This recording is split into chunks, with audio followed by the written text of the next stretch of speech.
You've been driving for a while and you feel like you've hit a plateau and you're just not improving anymore. You've upgraded your hardware, but you're still not able to be as fast as you would like. Well, guess what? I did that too, okay? I'm as guilty as you are. And that's exactly why Racine and myself created what we call the advanced way to learn. By using the techniques that we're about to show you, we were able to win national championships, and we're now coaching real-life drivers and sim racers all across the globe. So let me tell you why you absolutely need this to improve your racing skills. On this platform, you'll go through 5 learning steps.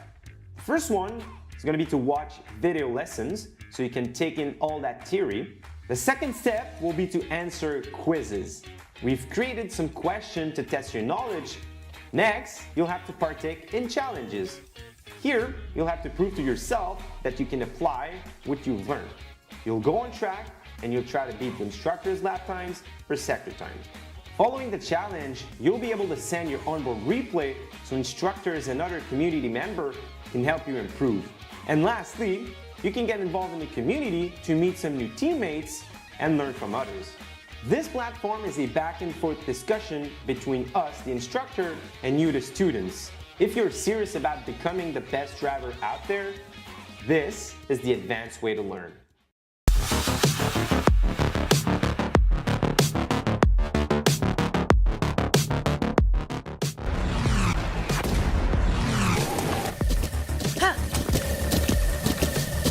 With the Butt Kicker Gamer 2, what you see and what you hear is what you feel. Butt Kicker. The future is feeling.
Hello everybody and welcome to GT3 night here at the Precision Racing League. After a season opener 1 week ago here at Monza, it's time to go into another very, very high-speed circuit indeed. The Le Mans circuit hosting, of course, most famously, the 24-hour races in June. It's time for a couple of slightly shorter races here this evening in the second round of the PRL GT3 Fixed Series. First of all, it will be myself, Ian Leary, and Darragh Thacker along with you for the first well, both races indeed here tonight. Good to have you back alongside me again, Darragh, for round number 2. It very much marks the start of a very straight line speed focused start to the season with Monza and Le Mans. After this, it gets very, very different indeed. Yeah, and with the length of circuit that we have at the Circuit de la Sarthe, one of the longest that the drivers will even think about going to in these GT3 cars. So definitely a challenge in that regard. Qualifying is going to be really quite crucial and going to be really interesting to see who can put it all together. But you're right, you can see from the track map the long straights here at Le Mans. And you mentioned how it changes. It really does. Indianapolis couldn't really get more different from Le Mans. Yeah, we're here for 9 weeks in a row, this being the second of them, apart from on the 5th of November, because that's the election. But other than that, we will be here every single week on Tuesday night here for 2 races of GT3 action. So very much hope that you join us for them. It's going to be a fun season. We kicked it off last week with a William Benson victory in the GT3 Fixed Series, taking the complement of 57 points to go along with it. Jeff Coulthard finished in second place ahead of Israel Osborne, who had a fairly eventful race. Tyler Graff and Matt Sheriff rounded up the top 5, with Eric Terry-Hart, who also had quite an eventful race, finishing in 6th. Carl Colbert was 7th ahead of David Busterford, Park Hilliard and Felix Feliz in the Pro class. In the AM class, things were a little bit more spread out because, of course, they score points from the same tree, as it were. Luke Davis was first of them, ahead of Carsten Quint, with Thomas Rep joining them on the podium. Ryan Chandler and Robert Jeffries ran at the top 5, with Joel Peguero and Pete Medger next, ahead of Alex Wright. It was Brooke Hamilton in 9th, ahead of Kevin Bergqvist in 10th. Very early on in the standings, but it means a little bit more in the teams. Lunatic Jelly are on the top by 19, ahead of PLR Simsport. PGE Pioneer are next, ahead of PGE. Well, someone's just slapped their keyboard. I don't know what that means. Anyway, Jeff Broken Wing Racing are in 5th place, ahead of Solpec Parabola Racing. Lunatic Peanut Butter are in 7th, ahead of Bump and Run, E3 Sim Racing and Madworks to round out the 10 teams in the top 10 of the fixed team standings. And by the way, the teams championship has been taken up very well by everybody this time round. 21 teams in the GT3 Fixed Series this time round. Before we go any further though, time to thank the sponsors that make these broadcasts on RaceSpotTV possible, starting with Advanced Sim Racing. Owned and operated by passionate sim racers, Advanced Sim Racing designs and builds the sturdiest and most durable aluminium profile racing simulation cockpits available in the market today. All PRL members also get a 5% discount on ASR products using the Precision 5 coupon code. This broadcast also brought to you by Racebox. Racebox offers mid and high-end button boxes for sim racing enthusiasts, from the casual gamer up to the most meticulous sim racing driver. Competitively priced and carefully handcrafted, our button boxes are an enjoyable addition to any sim racing setup. Visit raceboxsimracing.com and get a 5% discount using the Precision 5 coupon code. The Butt Kicker products add incredible immersion and realism to every game. Feel every nuance and truly put yourself in the driver's seat. Moradness is a lifestyle performance lifestyle brand motivated by motorsport and founded by professional race car driver Daniel Morad. For more information, visit moradness.com. Mr. Hedge iRacing Photography. Capture your finest, proudest or simply worst moments from your hobby in up to 8K resolution. A great addition to any sim room. And finally, Advanced Motorsports. Get ready to learn to be fast with Advanced Motorsports. Follow them on their socials to become a better driver. Big thanks to all of those sponsors who make these broadcasts possible 5 nights a week here on RaceSpotTV from last week onwards, 9 weeks in a row, 9 and 10 weeks in a row, right until the end of November, start of December, when another PRL season draws to a close. A couple of minutes left in qualifying, and it's William Benson who was fastest in the first race, of course, taking the win at Monza, who is currently on the top here as well. Jeff Coulthard is 7 tenths behind him, but he is going quickly at the moment, I've got to say, in second position, and then just a few more further tenths behind Israel Osborne in third. It's an evening time race, and once again, we're not particularly worrying about temperatures on the circuit, and that's a theme that we're going to be expecting throughout the majority of this season. Because of the time of year, tyres and temperatures are not going to be too much of a worry, and in any case, 35 minutes is not a strain on these tyres in GT3. Not at all. I don't think these guys are going to be worrying too much about much of the strategy this evening. Maybe they might have a thought or two about the fuel, but realistically, I think it's going to be pretty easy for the drivers this evening. Lots of straight speed. I know we've touched upon it, but a lot of time where the drivers are going to have to be looking around them, thinking about their race, and you could really call it dead time, particularly down the Mulsanne when, if you're on your own, you're not fighting in front or behind, you've got a little while to try and assess the situation, try and make a beneficial decision maybe to benefit your race, but it can be difficult for some of these drivers. Especially if they start to get a little bit lonely in this race, because you can get lonely at Le Mans and it doesn't really help you out, does it? Speaking of lonely, Jeff Coulthard is on his own at the moment, doing well though, considering he's not got any slipstream help here in the Ferrari. He's part of Jeff's Broken Wing Racing, of course, and so he should have teammates. Jeff Lubish as well, who is his teammate for this season, but for whatever reason, he's on his own at the moment. In towards Arnage. Colton that has been identical on the Le Mans circuit for well over half a century, probably closer to a century than half. He is still up though, Jeff Coulthard at the moment. Israel Osborne is as well though. He's just coming out the second chicane, so there'll be a couple of times to watch for here if Israel Osborne's going to get the chance to finish his lap, and same for Jeff Coulthard as well.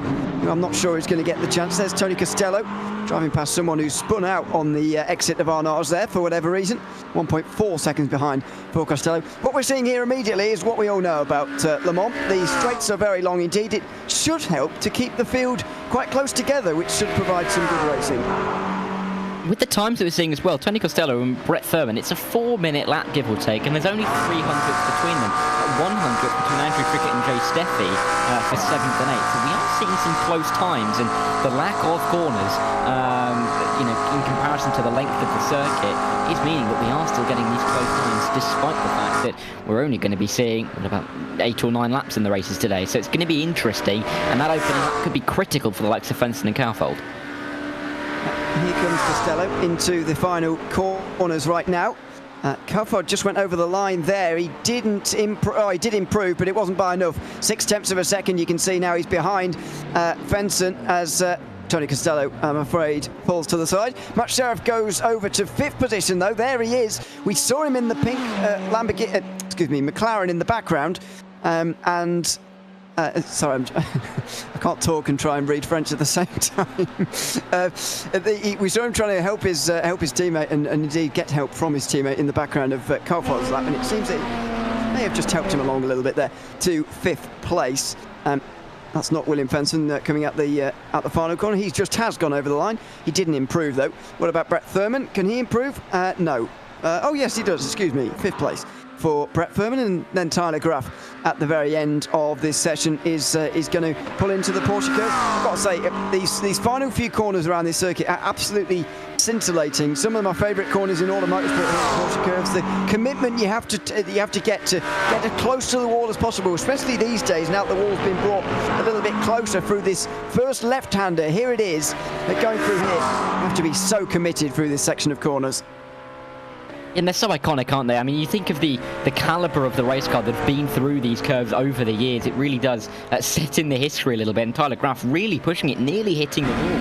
As he went through the Porsche curve, managing to keep it out of the walls and keeping it up, which looks like it's going to be a good time for the number 77. Azariah Osborne is now in P2. He just had a lap time to go P7, but Tyler Graff, a couple of the final chicanes to go. Can he get himself onto the front row here? Let's see, it will be a big jump for him to get there, but we'll see. Over the line, can he get anywhere near? Oh, he might do here. 5th place, not a bad time at all for Tyler Graff, who moves up into the top 5. Colin McKenzie moved up to 4th, by the way, where we're chatting away, and same for Israel Osborne, who's moved on to the front row at the moment. Here's Andrew Trickett through the final few corners. In 10th place at the moment, in the 3rd best placed of the Porsches, behind Brett Thurman and Jared Keane. As things stand, he's sort of improving. Joshua Lewis is improving a little bit more though. He's down in 14th place and still out there on the circuit. This session, of course, will run over quite a long way over from qualifying into the race because of the checker flag being out and because the lap is just so long. Into the forward chicanes for Tricky. He's just missed the apex of the penultimate one there, and that's going to slow him down, I'm afraid, up towards the line. Can he get any closer? He might still improve here. Let's see. Can he get any further? Yes, he does. Move up to 9th. And Josh Joshua Lewis pulls into the pit lane. I'm afraid he will not be improving. Felix Feliz still has not set a time, or set one time, but it's not really representative. He's 37th, and by the way, there are 42 drivers in this field. It's going to be another busy race. Yeah, and impressive that Felice must have just caught the line, because it has been quite a while since we went to the checkered flag, so must have just snuck across in time to get this lap underway, although it doesn't look like he'll be finishing it unless he can get an improvement in the final few corners. Might be able to improve on that P37, but down into the opening Dunlop chicane, going to be hard pressed to really find much room down there with the 42 cars we're going to see. He will improve by quite a few seconds, Philip Feliz, as long as he stayed within the boundaries of the circuit, and he goes up to 5th. So a good start for him in the day's proceedings as he pulls off on the way towards turn 1, and we can have a look at the grid. It's last week's winner William Fenson on pole position here at Le Mans, ahead of last week's 2nd place Jeff Copeland, last week's 3rd place Desiree Osborne is 3rd, and then Tony Costello breaking up the championship order to go 4th. Matt Sheriff and Brett Thurman are on row 3, and we're already over a second and a half off pole. Jared Keane and Andrew Trickett are next, ahead of Jay Steffi and Waldo Walden. Gino Vella and Tyler Graff are on row 6 together with Colin McKenzie suddenly back down in 13th place. So we'll see if that's accurate or not when we get onto the grid. Joshua Lewis is next, ahead of Kevin Santana and Lucas Nguyen. It will be Sully Sad and David Buss the 3rd in the 9th row. Rounding up the top 20 should be Buck Hamilton and Carson Quint. Yes, it is indeed. Ian Cabana's just outside of that with Pete Measure in 22nd. Park Hillid and Andre Bernatti share row 12. Joel Peguero should be next, and he is indeed. They're the Floridian, ahead of Lou Christian, Regan Chandler and Luke Davis next, followed by David Morse and Sam Smeltzer in 30th place. Thomas Rep will be in, Jeff Luger should be 31st, then Thomas Rep. Marcio Hurtado and Mark Bray will be on row 17, ahead of Barry Cochrane and Felix Feliz. According to that, didn't get his time in, but I suspect he did. We'll see when we get onto the grid here. And then those final drivers who didn't really set times include the likes of Clarence Rosa, Ross Sortino, Andrew Sharp, Eric, Terry Haag and Ryan Chandler. We'll see if they get onto the grid for the start of this race or not, but not sure for the moment how many of those will be starting and whether we will be getting over 40 on the grid here today. So a pretty dominant qualifying performance from William Fenson. However, we didn't see his pole lap. We may well get the chance to. I'm not sure whether we will get the chance to in warm-up here or not, but anyway. What is immediately noticeable is that half a second gap may not feel quite so large when we actually get racing here, because you're going to need more than half a second a lap, to be honest. If you're going to break the slipstream at Le Mans, it's going to take something really special. Although we said that at Monza as well, and to be fair, we did see leaders able to run away with it at Monza as well. So you never know what's going to happen here. However, Fenson is going to have a fart on his hands, despite what that qualifying session suggests. I think it would be easier for Fenson if the lap started down towards Indianapolis and Arnage, because he'd have the Porsche curves to try and build that gap. But with the start-finish location, you've only really got the Porsche curves and the S's before we get to Terche Rouge, and then you're going down the Mulsanne. I mean, it's going to be difficult to build any kind of gap, and at that point, you're going to find yourself attached. I think we're going to have to wait until the end of lap 1 to see if Fenson can build any kind of gap, because if he's going to be able to do it, it will be on the return leg, if you will, to the start-finish straight down. Through the Porsche curves at Arnage, Indianapolis. It's going to be important for him to build the gap there, but it's also going to be important for him to try and keep that lead through the opening half of the lap, because it's easier said than done, especially with the two chicanes that we're going to find. Good overtaking opportunities for these guys as well. It's just really going to be critical for, I think, a few of these guys to survive the opening half a lap and then try and work their race out from there.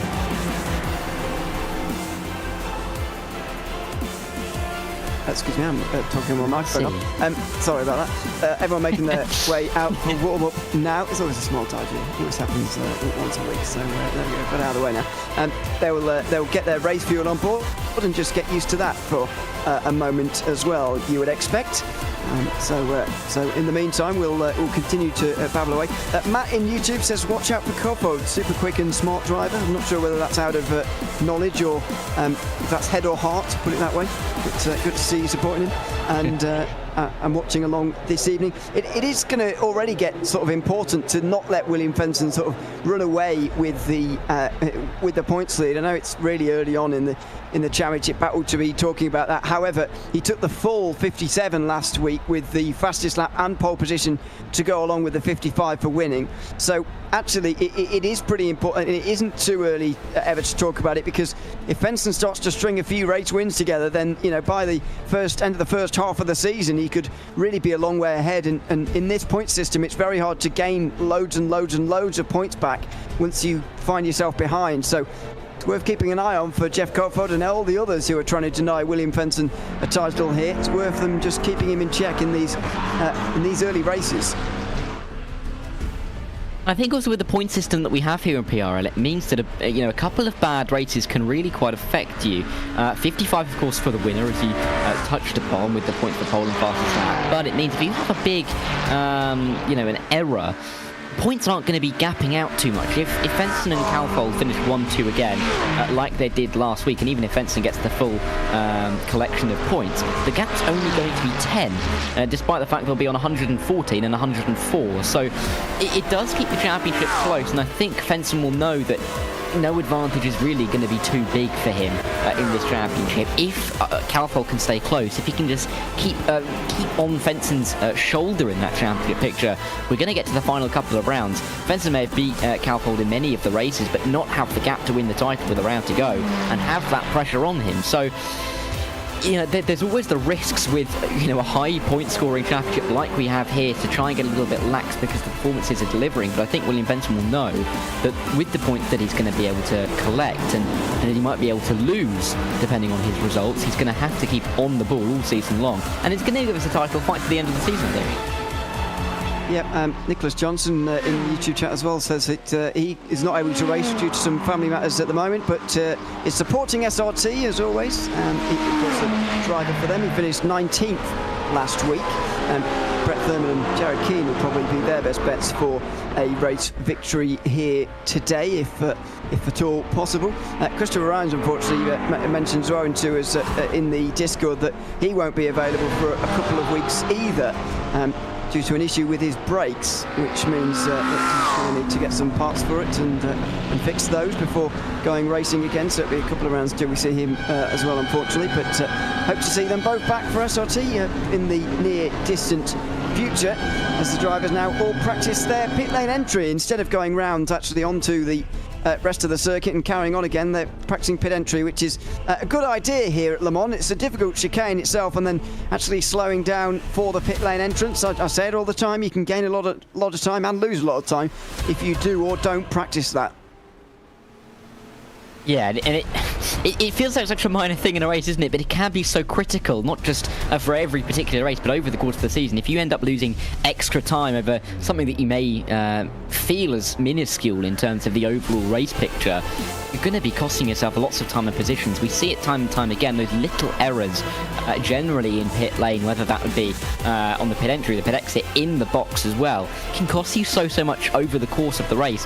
And when we have cars, and we're likely to have cars running in long trains, losing 2 to 3 seconds could drop you back 4 or 5 positions, and could then change the complete complexion of your race. So going to be crucial for drivers to be on it when we get towards the pit box.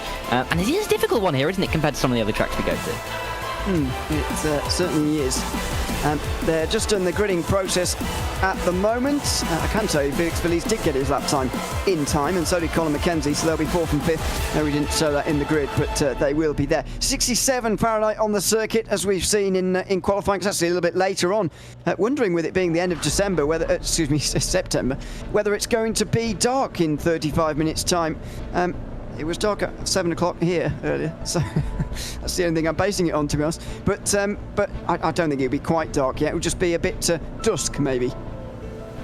Well, the other thing to factor in, and I think iRacing's done this as well, is obviously Le Mans is, ironically, further west than you and I, but an hour ahead of us.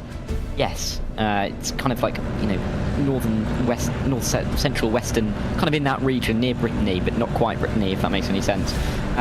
But it means that with it being an hour ahead as well, it should have an extra hour or so of sunlight. So I think we should be okay, but it does look quite dusky, doesn't it? It's end of well, it's not September. west of me, but I understand now it's west of you. Is it not? Oh, yes, of course. Sorry. Not quite. Yeah.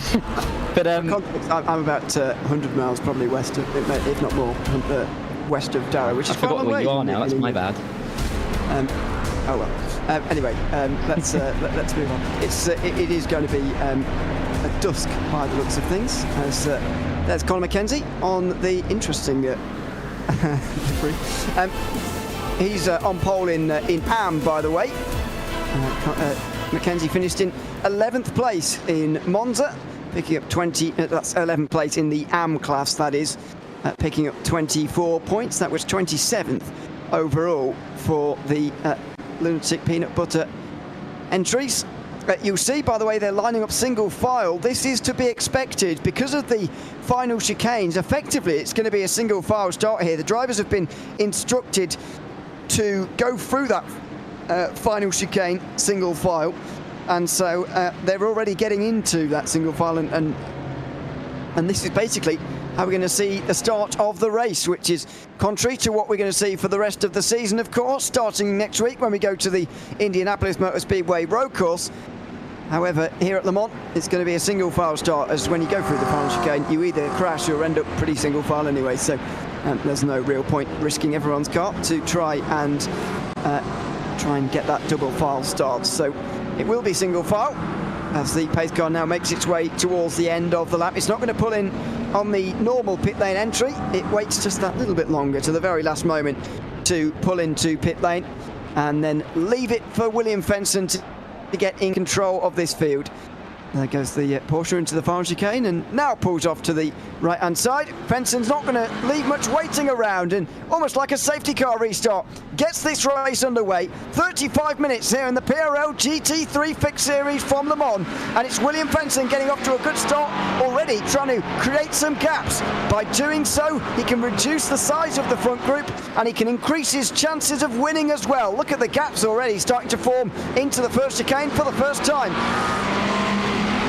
Yeah, very much feeling like a safety car restart, isn't it? With everybody just trying to judge when the driver in front is going to jump rather than trying to see the leader. So difficult for some of these drivers, but managing it well, William Fenson, and pulling nearly 8/10 of a gap towards Ryan Osborne, who did, in the end, get ahead of Jeff Catfold. I think that was on the grid, but Catfold in P3 got a little bit of work to do. Colin McKenzie, though, in a great position in the AND category. He is that much further in front of Dino Vela that I think he's going to have to be conservative in this race. Can't really be fighting too hard with these pro drivers, because in his championship, it's going to be effective for him to try and stay safe, really. Fenson did a very good job of trying to get away from second place, but he didn't quite manage it, as Ryan Osborne is closing now. Mark Bray's got to slow down out of Tete Rouge, by the way, and we've already got a stopper. After the opening sector, it's Thomas Rep who's down on pit lane. Not sure whether that was a pit lane start or a crash. Fenson's off. Fenson breaks very late for the first chicane, and here comes Ryan Osborne. The chance for Fenson to break away has already gone away as Ryan Osborne closes in. The front three are getting away from the rest of the field. Osborne decides to consolidate that margin rather than try and make the overtake, as Colin McKenzie makes a poor start. He's now dropping through the field. Yeah, and I think he went a little bit wild off the exit of the first chicane at the Mulsanne, so he has dropped down a few positions, and that's what's created the gap between Catfold and Felice in towards the second chicane. Nothing that Ryan Osborne is going to do to try and challenge William Fenson for the lead and see if he can do anything into the hairpin, but we will continue down this very long straight we have at Le Mans, of course, interspersed with the two chicanes, but still each third, if you like, of the straight is so long. But Fenson doing a good job to fend off with Ryan Osborne, but that won't have comforted him at the start of the race to make that little mistake. Well, down in towards Mulsanne corner they go. The only corner that's really unchanged from when this circuit was initially broke ground in the 1920s. Out of the iconic corner they go, and on the way towards Indianapolis now. Another corner that's been here for well over half a century, and you can see that gap growing. 2 seconds between Catfold and Felice, and it's even more concerning for that second group behind when they see the front three working together so well. If they saw Osborne trying to fire down the inside of Fenson on the way towards the second chicane there, they would have been proverbially punching the air, but they won't be at the sight of this. This is good cooperation between the three leaders. Yeah, and these three, of course, they know that realistically at the start of a championship, they all kind of want to get themselves into a good position as well. They're not quite fighting for the championship positions yet, but they'll also have in the back of their mind that these three were the top three last week. So they know that these are the drivers that they're going to have to be racing week in, week out for the rest of the season. I think at this stage, they want to start to pull away. That gap between Gfeller and Graf, 2.2, and only growing out after Graf got past Felice in a good opening lap for the number 77 car. But it's going to be very hard pressed to close that gap in. The first trip to the Porsche curves now is going to be quite indicative, I think, of how William Benson can maybe trying to break this train. Tyler Graf getting up to 4th place there, may have even slowed them even more there. Felix Felice down to 5th. There is the leader of the second group. And this group, by the way, goes right the way down the field to what I can see as 19th overall in the field. They're all in this long line. Then there's a bit of a break for Brooke Harrelson and Carsten Quince, who haven't been able to quite hang on to this group. Unfortunately, we don't quite have a graphic big enough to display a near 20-car battle. Israel Osborne slows down. Big slowdown for Osborne. Now, was that out of Corvette, maybe, where he just pushed too hard? This is where Fenson can break the field, through the Porsche curves in the final sector especially, and it looks like Osborne may have gone wide at Corvette, and he's given up his place in the front group. Yeah, and Gfeller now trying to get back towards the back of William Fenson. A full second is now the gap between the top two, and Fenson will know that. He'll be pushing so hard to try and eke that out a couple more tenths through this, through the opening few corners of the lap. Not long before we get back to the Mulsanne for the second time, but Fenson doing his best will be, you know, there's a godsend for him with Azariah Osborne getting a slowdown or just going wide off of the track there. We didn't quite see what happened to the number 7 car. But what a mistake at the end of the opening lap. It's going to put him under pressure to get back into the top 2, let alone go for the win again. Well, this is very interesting now, and William Fenson is looking very good. Here is Colin McKenzie, still looking good in the lead of the AM class, although he's letting a slight gap to Tony Costello open up in front of him. Brett Thurman just in behind. Has Felice quite got the slipstream of, Graf got the slipstream of Osborne? No, not quite. The gap a second and a half, and again McKenzie seeing a gap open in front of him. Nearly a second now as Brett Thurman looks on and sees what he can do here.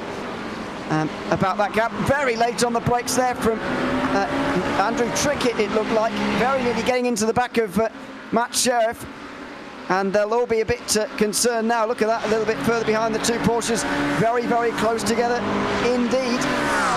And there, just in the background, Jared Keane is going to go for it. So Trickett broke too late into the first Mulsanne chicane. He's got a poor run on the exit, and now this should allow Jared Keane to get through, and I think it will do on the inside of the second chicane.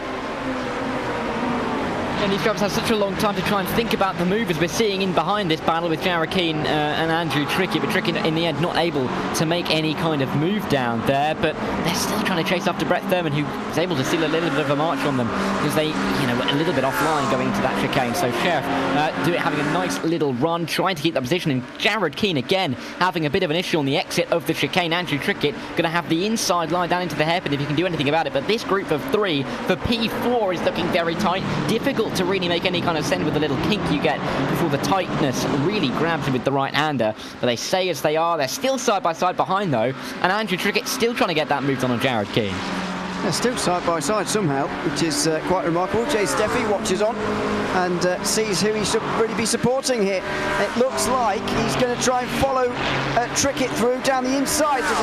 It very much does. He's going to try and push him here on the way towards Indianapolis. And you'll see it in the background there as they all move around on the way towards Indianapolis. We go on board further up front with Tony Costello, who's just sitting here really, waiting for Tyler Graf and Felix Felice to do all the work.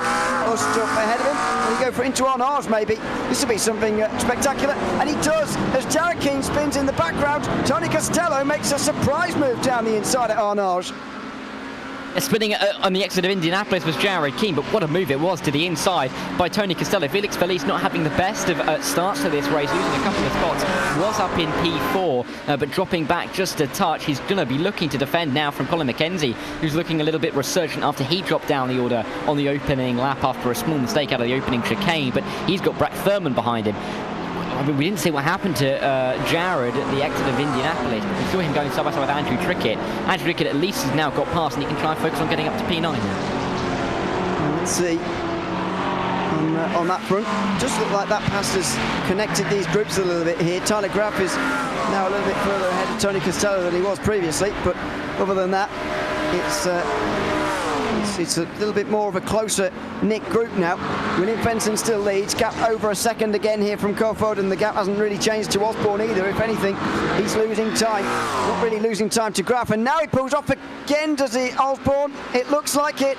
Osborne may have picked up another slowdown penalty. These slowdowns can really kill you around this circuit.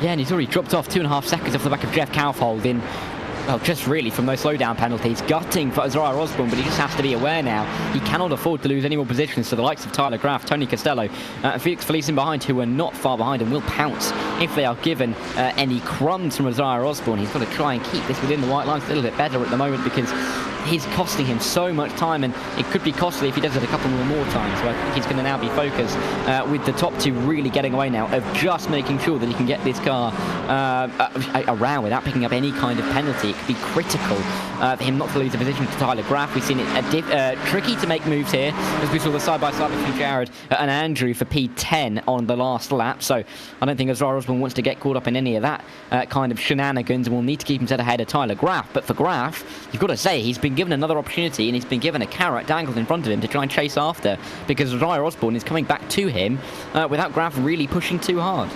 He'll be getting a whiff of a slipstream now as well, as they all break later and earlier than one another, trying to rear-end one another into the first chicane. Here, Tony Costello, Felix Felice and Colin McKenzie. As you mentioned earlier on, Colin McKenzie probably will have to take a back seat a little bit, especially through this first half of the race, because of where he's found himself relative to the rest of the AM field.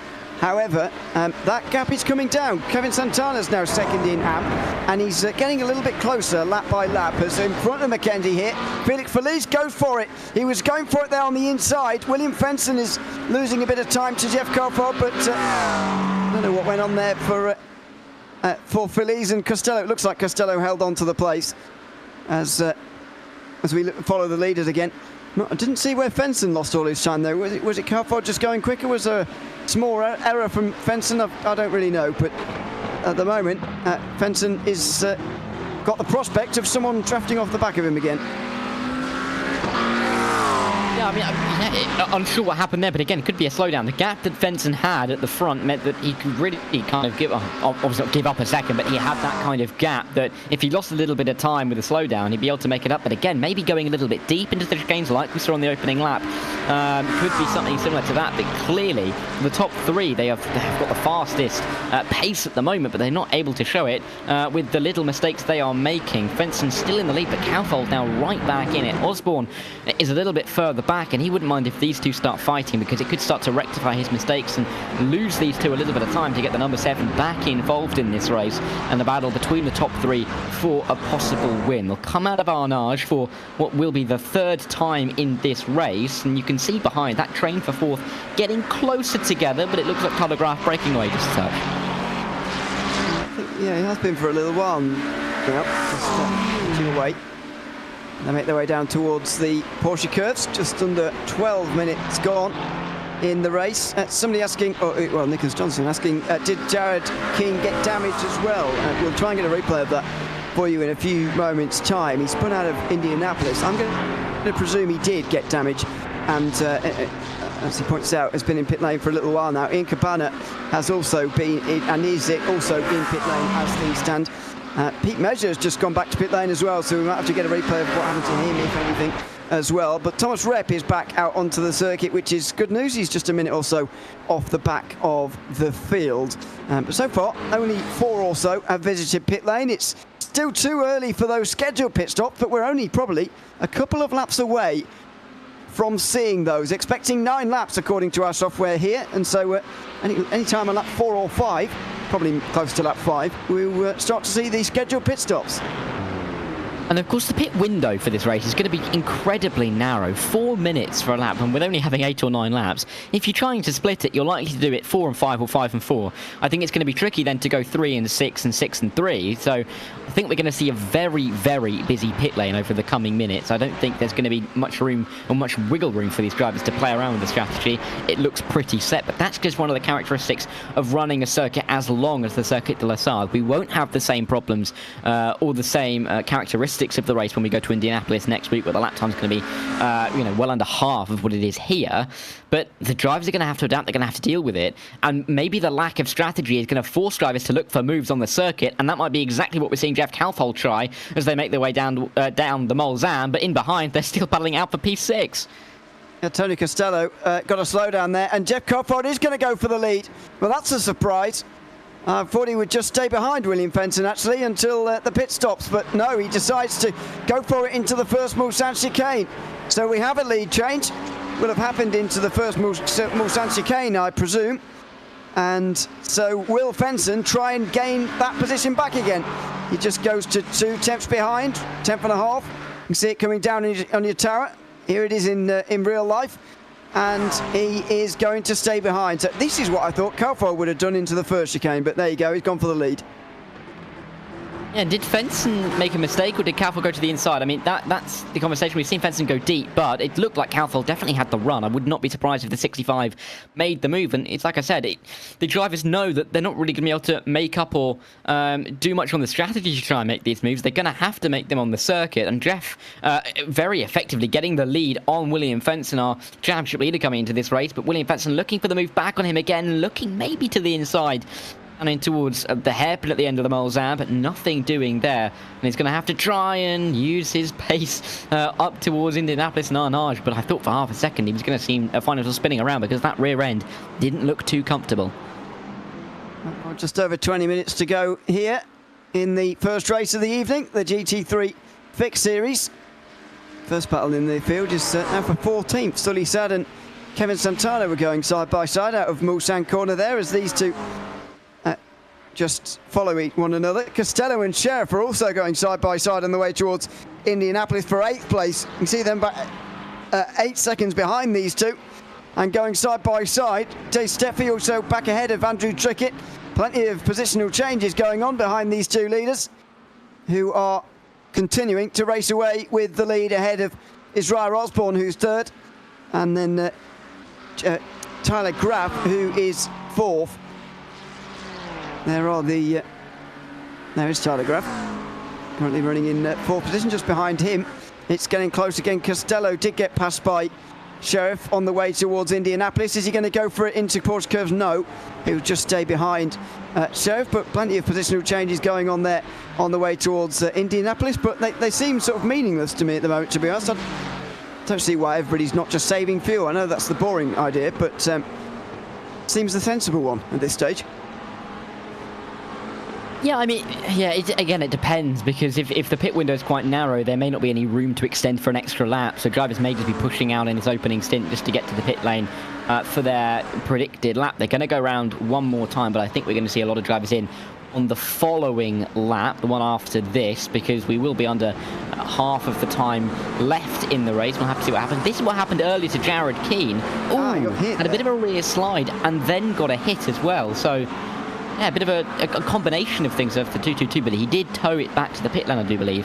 Is running right down towards the back of the field. He is currently all the way down. In fact, not running. If he is, he's down at P38.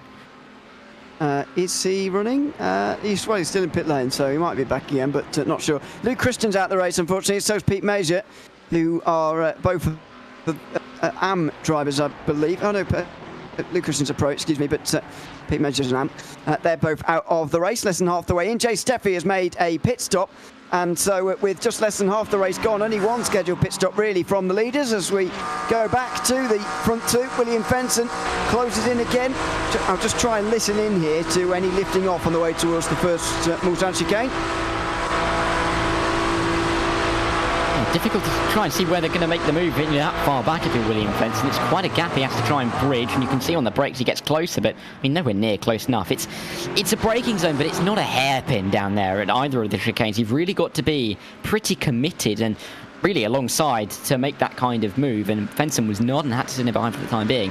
All this is doing at the moment, though, is inviting Azariah Osborne just to gain a couple of tenths a lap. That gap is now bumbling around 2.5 seconds. It was well over 3 not too long ago. So Osborne, despite the mistakes at the start of the race, is starting to be pulled back into this battle and may have something to say towards the end of the race. But of course, we've still got to get through the pit stops. We're only about halfway through at the moment. William Fenton, I mean, he won't be pleased, I don't think, after losing the lead. He looked pretty comfortable. He's got to get the work done, but any kind of battling with Gerald Kaufhold invites Zariah Osborne back onto the rear wing, and we might see a wider fight for P1 if these two start to come to blows. Looks like it's a great fight for 10th place going on at the moment. Dino Vella overtook Andrew Trickett into the first Mulsanne chicane. Kevin Santana into the first Mulsanne chicane. Then Santana's been re-overtaken by Trickett and now Dino Vella, who's back into second in AM. As the first two groups sort of just draft off of one another and do the sensible but slightly boring option of saving fuel for now. We also saw Felix Feliz lose 2 places to Colin McKenzie and Brett Thurman as well. There goes Dino Vella again. Waldo Walden's losing the places this time from 10th place. It's madness for 10th at the moment. Here they are. It's all going on here. On the outside line, it's Trickett, excuse me. On the inside, it's Dino Vella getting pushed by AM competitor Kevin Santana, who makes it 3 wide on the way towards Indianapolis, bounces over the curb. Trickett's going to be shuffled backwards into the group. Santana is going to go from 12th to 10th here, and that is, it's not quite done. The 2 McLarens go side by side. He's round the outside of Indianapolis and does get there. Finally, goodness me, it was all going on there until it was in Arnaud. Now Dino Vella is in 11th, then Andrew Trickett, then Waldo Walden and David Bush the third, and then Joshua Lewis. What a great battle this is for 10th position heading towards the pit stops. It is for 10th, but of course Santana and Vella fighting over P2 in the AM class, so big points on the table for both of them. And for Dino Vella right now, cannot afford to lose out to Andrew Trickett, who's looking up the inside. Not going to happen there in the Porsche towards the Porsche curves. But at the moment, a great move from Kevin Santana. So bold, so brave. We weren't really expecting him to pop out of the slipstream there, but he did. He made the move, and he's put himself in a fantastic position getting towards these pit stops. The same can't be said for Aiken Chandler after that spin. He will be disappointed with that, getting on the power out of the first chicane. Here come the leaders. So pit stop time with 15 minutes to go. I reckon everyone's going to be in here. I don't think anyone can do 6 laps. So we might well just see everybody in. That's the one downside of Le Mans. Well, I suppose some people say not the only downside, but I like it, so I'm going to say only downside.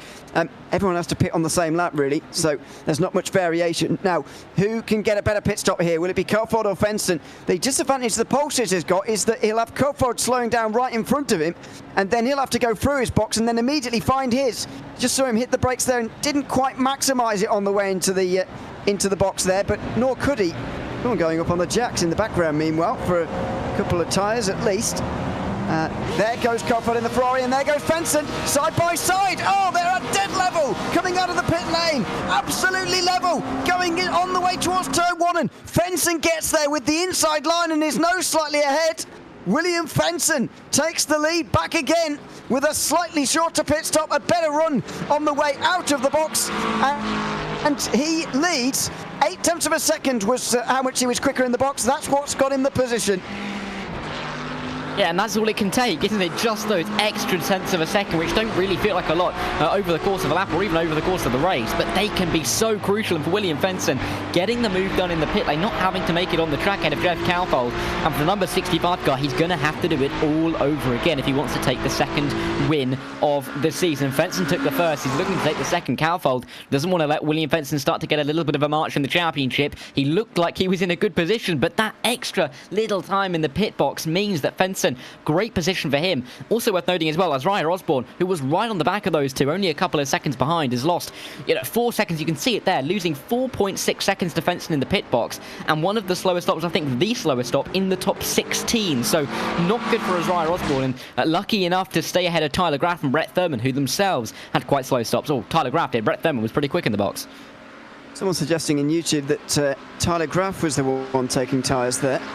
Don't really know, but there we go. These two will battle it out for the rest of the race now, I suspect. There will be 3 laps to go when they get to the line, 4 including the one they're on at the moment, and it's going to be a grandstand battle between the two of them. They were first and second in the opening race of the season at Monza. They weren't nose to tail like this, though. This is Fenton's biggest challenge in terms of on-track battle for sure this season. Certainly a bigger challenge than last week. Battle for 4th will also be an interesting one between Tyler Graff and Brett Thurman as well. They are ahead now. Conor McKenzie, who has 10 places over his nearest AM rival. I mean, this is a big moment, isn't it? Not just in this race, but in the championship as well. If these two really battle it out over the rest of the season, Benson and Gfeller, this battle could be quite important on the points battle all the way to the end as we get towards the end of November. This could be a move, though, for P number 4. Tyler Graff and Brett Thurman looking for the move in that green and black machine. Not able to get it down at the end of the Mulsanne, but looking to try and optimise that exit out towards Indianapolis. Will sit where he is for the time being. But these two, again, they are fighting it out as they are fighting for P6, as they are fighting for P number 8. There are battles all the way through the field, which is great to see, and it really does prove the theory of the echelons that form here at Le Mans. If you get into a little group, they start to separate, and we are seeing that 2 by 2 by 3 in these little groups at the back end of the top 10, and they are going to be fighting hard to the end as they are all clear to go without any pit stops to worry about. And Matt Sheriff gets past Colin McKenzie, and those two are pretty much running on their own. This is Ryan Chandler into the first game. He's gone way too deep in the first part there, and very awkward as he gets hit by one of the McLarens who were coming through at the same not sure which of the McLarens it was actually, but there you go, got hit as he slid through the first chicane there and drops down the field. Speaking of dropping down the field, someone has just allowed Buck Hamilton and Dino Vella up into the top 16. Joshua Lewis as well. I don't know quite what's gone on back there, but either way, that's promoted a few more drivers onto our tower on the left-hand side. There is Colin McKenzie, having given up the position to Matt Sheriff. He's still comfortable here, still 7 positions ahead of his nearest rival, but actually we saw this in the AM class last time as well. Luke Davis took the victory, of course, and he was 7 positions ahead of Carsten Quint. In fact, this is exactly the same position in the overall field for first and second in AM right now as it was at the end of the race at Monza. Yeah, but Buck Hamilton really having to fight for it here, of course, benefiting through that pit stop, facing the 57 car. Dino Velo's just in behind Joshua Lewis as they all battled their way through. Look at them, you could throw a blanket over all 4 of them. You're not going to make a move into the final couple of the chicanes, are you, if you're Dino Vella? He's looking for it, having to defend as well. There's a car around the outside of Kevin Santana. They're fighting over P3. They were fighting over P2 in class a little while ago, but Buck Hamilton has kind of spoiled that party by getting to the front of this train, but this is some of the... this group of cars has seen some of the harshest fighting that we've seen all race long, but they are really going at it. There's no room left on the table, and they both want these crucial positions at the start of a season, side by side through Dunlop. Oh, there's a car on the list, Tony Costello. Yeah, he's got it wrong on the traction there out of turn 3, I'm afraid, under the Dunlop bridge. He still can't get it right. He's got the traction wrong again there, goes across the road, and thankfully no one was there to collect him. And he goes back to pit lane. That'll be the end of Tony Costello's day, which is a real shame for him. He was running well inside the top 10 today, and I'm afraid is going to finish way down at the end of this race, which is a real shame for him. This is what happened. Don't really know what to make of that. Yeah, difficult, isn't it, really? But for Tony Costello, going back to the pit lane, it's gutting for him, isn't it? Because he's was in such a good position to pick up some big points in this race, and it's all come undone in the final couple of laps. That is not very attractive looking Felix Felice machine there. It's missing quite of the part that you'd need on the front end of that Corvette to make it work in the real world, but it's working at the moment for him in the simulator, and it's not causing him too much damage. Maybe it's feeling a little more cosmetic than actually really affecting his pace. Well, I think it is quite damaging for him. Actually, he's not going anywhere in the slipstream here. He's just going to slowly and steadily fall through the field, I think, because he's got such a hole in the front end. It's acting as a bit of a parachute almost. Here goes Brett Thurman trying to overtake Tyler Graff here, side by side for 4th place.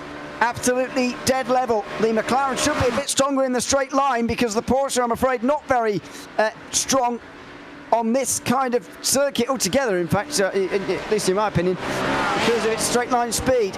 On the way down towards Mulsanne corner, Tyler Graff breaks late, but will that compromise his exit? The Porsche is good, though, on the traction, and that's exactly what Brett Thurman uses to get to the inside. Will he have enough, though, to power past the McLaren, or will he just draw alongside? One of the best exits he's had all race, isn't it, out of there? Really got the car out of the corner like an absolute, really sharply, wasn't it? Great acceleration out of the corner. And Tyler Graf doesn't really have any answer apart from the fact that he can try and fight this around the outside of Indianapolis. Difficult to go around there. Brett Thurman will try and defend to the inside of the position that you would say he's gained down the straight. He should get it, but around the outside goes Tyler Graf. We'll have the inside line for the left-hander, but around the outside goes Brett Thurman. And on the acceleration again, I think he's got the move done, but Tyler Graf still fighting it into Arnage. Well, he's going to get through. Brett Thurman round the outside will be enough, and he should hang on to the line now. What this has done, though, is allowed Matt Scherf to close up, and this is why we always talk about Buck Hamilton loses a load of places, by the way, from 13th on backwards. But yeah, this is why we always say staying single file and in a line like this is generally quite a good idea, because you don't lose out in terms of time, you don't allow others into the fight. But we're in the final couple of laps now. We're about to start the penultimate lap, and so all bets are off now, and they're going to be less inclined to stay in line and just follow the leader. Yeah, they're not really happy to sit and wait, are they, in any of these trains? They all want to be at the head of the train and getting themselves into the best position possible for the end of this race. But I've noticed as well, Jeff Cowfold, William Fenson, they've swapped in the lead. I wonder if there was any kind of mistake from William Fenson, but they're going through the Dunlop, or up towards Dunlop now. That must have been into the final chicane if there was a move. I would expect slowdown, but don't know. But Fenson loses the lead. I mean, it's very difficult to say whether that will matter very much for the outcome of this race. I think Cowfold, to be honest, was just waiting a little bit. With 5 seconds over third place, surely now they're going to go into battle on this penultimate lap. Yeah, I think Isaiah Osborne has fallen a little bit by the wayside with that pit stop particularly costing him. If it wasn't such a long pit stop, he'd only be a couple of seconds off the lead right now and maybe right involved in it, and give Fenson something to think about. But Fenson dropping more time through the opening part of the lap. He's now a second and a half behind Cowfold, losing a second since they made their way through Dunlop. So really not good for the championship leader coming into this race. And Jeff Cowfold has been given a golden opportunity handed to him on a silver platter right now, and he just needs to get it home to the end. You'd have to say keeping it within the white lines, and you'd be surprised if Fenson's able to get through with a second and a half plus an overtake to try and find in the last lap and a half. Well, yeah, that's going to be tricky now as we go back to the fourth place. Have they decided they want to work together again here? Looks like it. Well, sort of. Looking to the outside graph, and they have indeed decided they're going to work together now.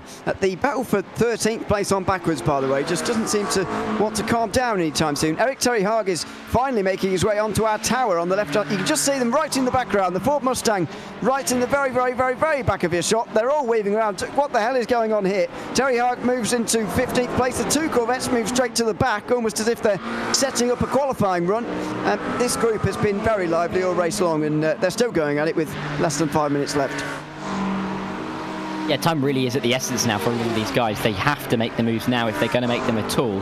Felix Fleece trying to hang on, only losing a couple of seconds in the last lap, if that, with the damage that he's got. So, looking to try and defend his spot ahead of David Bush and Andrew Trickett and David Bush, but they are going to be working their way through and seeing that Felix Felice is getting ever closer in front of them and feeling like a top 9 might be on the cards, and for David Bush, a top 10 could be on the cards when he was a little bit further back in the order to begin with. But it's also worth noting as well that battle with Dino Vela and Kevin Santana involved, 13th and 16th overall, but 2nd and 3rd in class, is still raging on. And if anything happens to Dino Vela, Kevin Santana is there to pick up the pieces, saying thank you very much. But there's also other drivers involved in that battle for P13. Even if there's a little bit of a gap at the front of the field, this race is by no means over.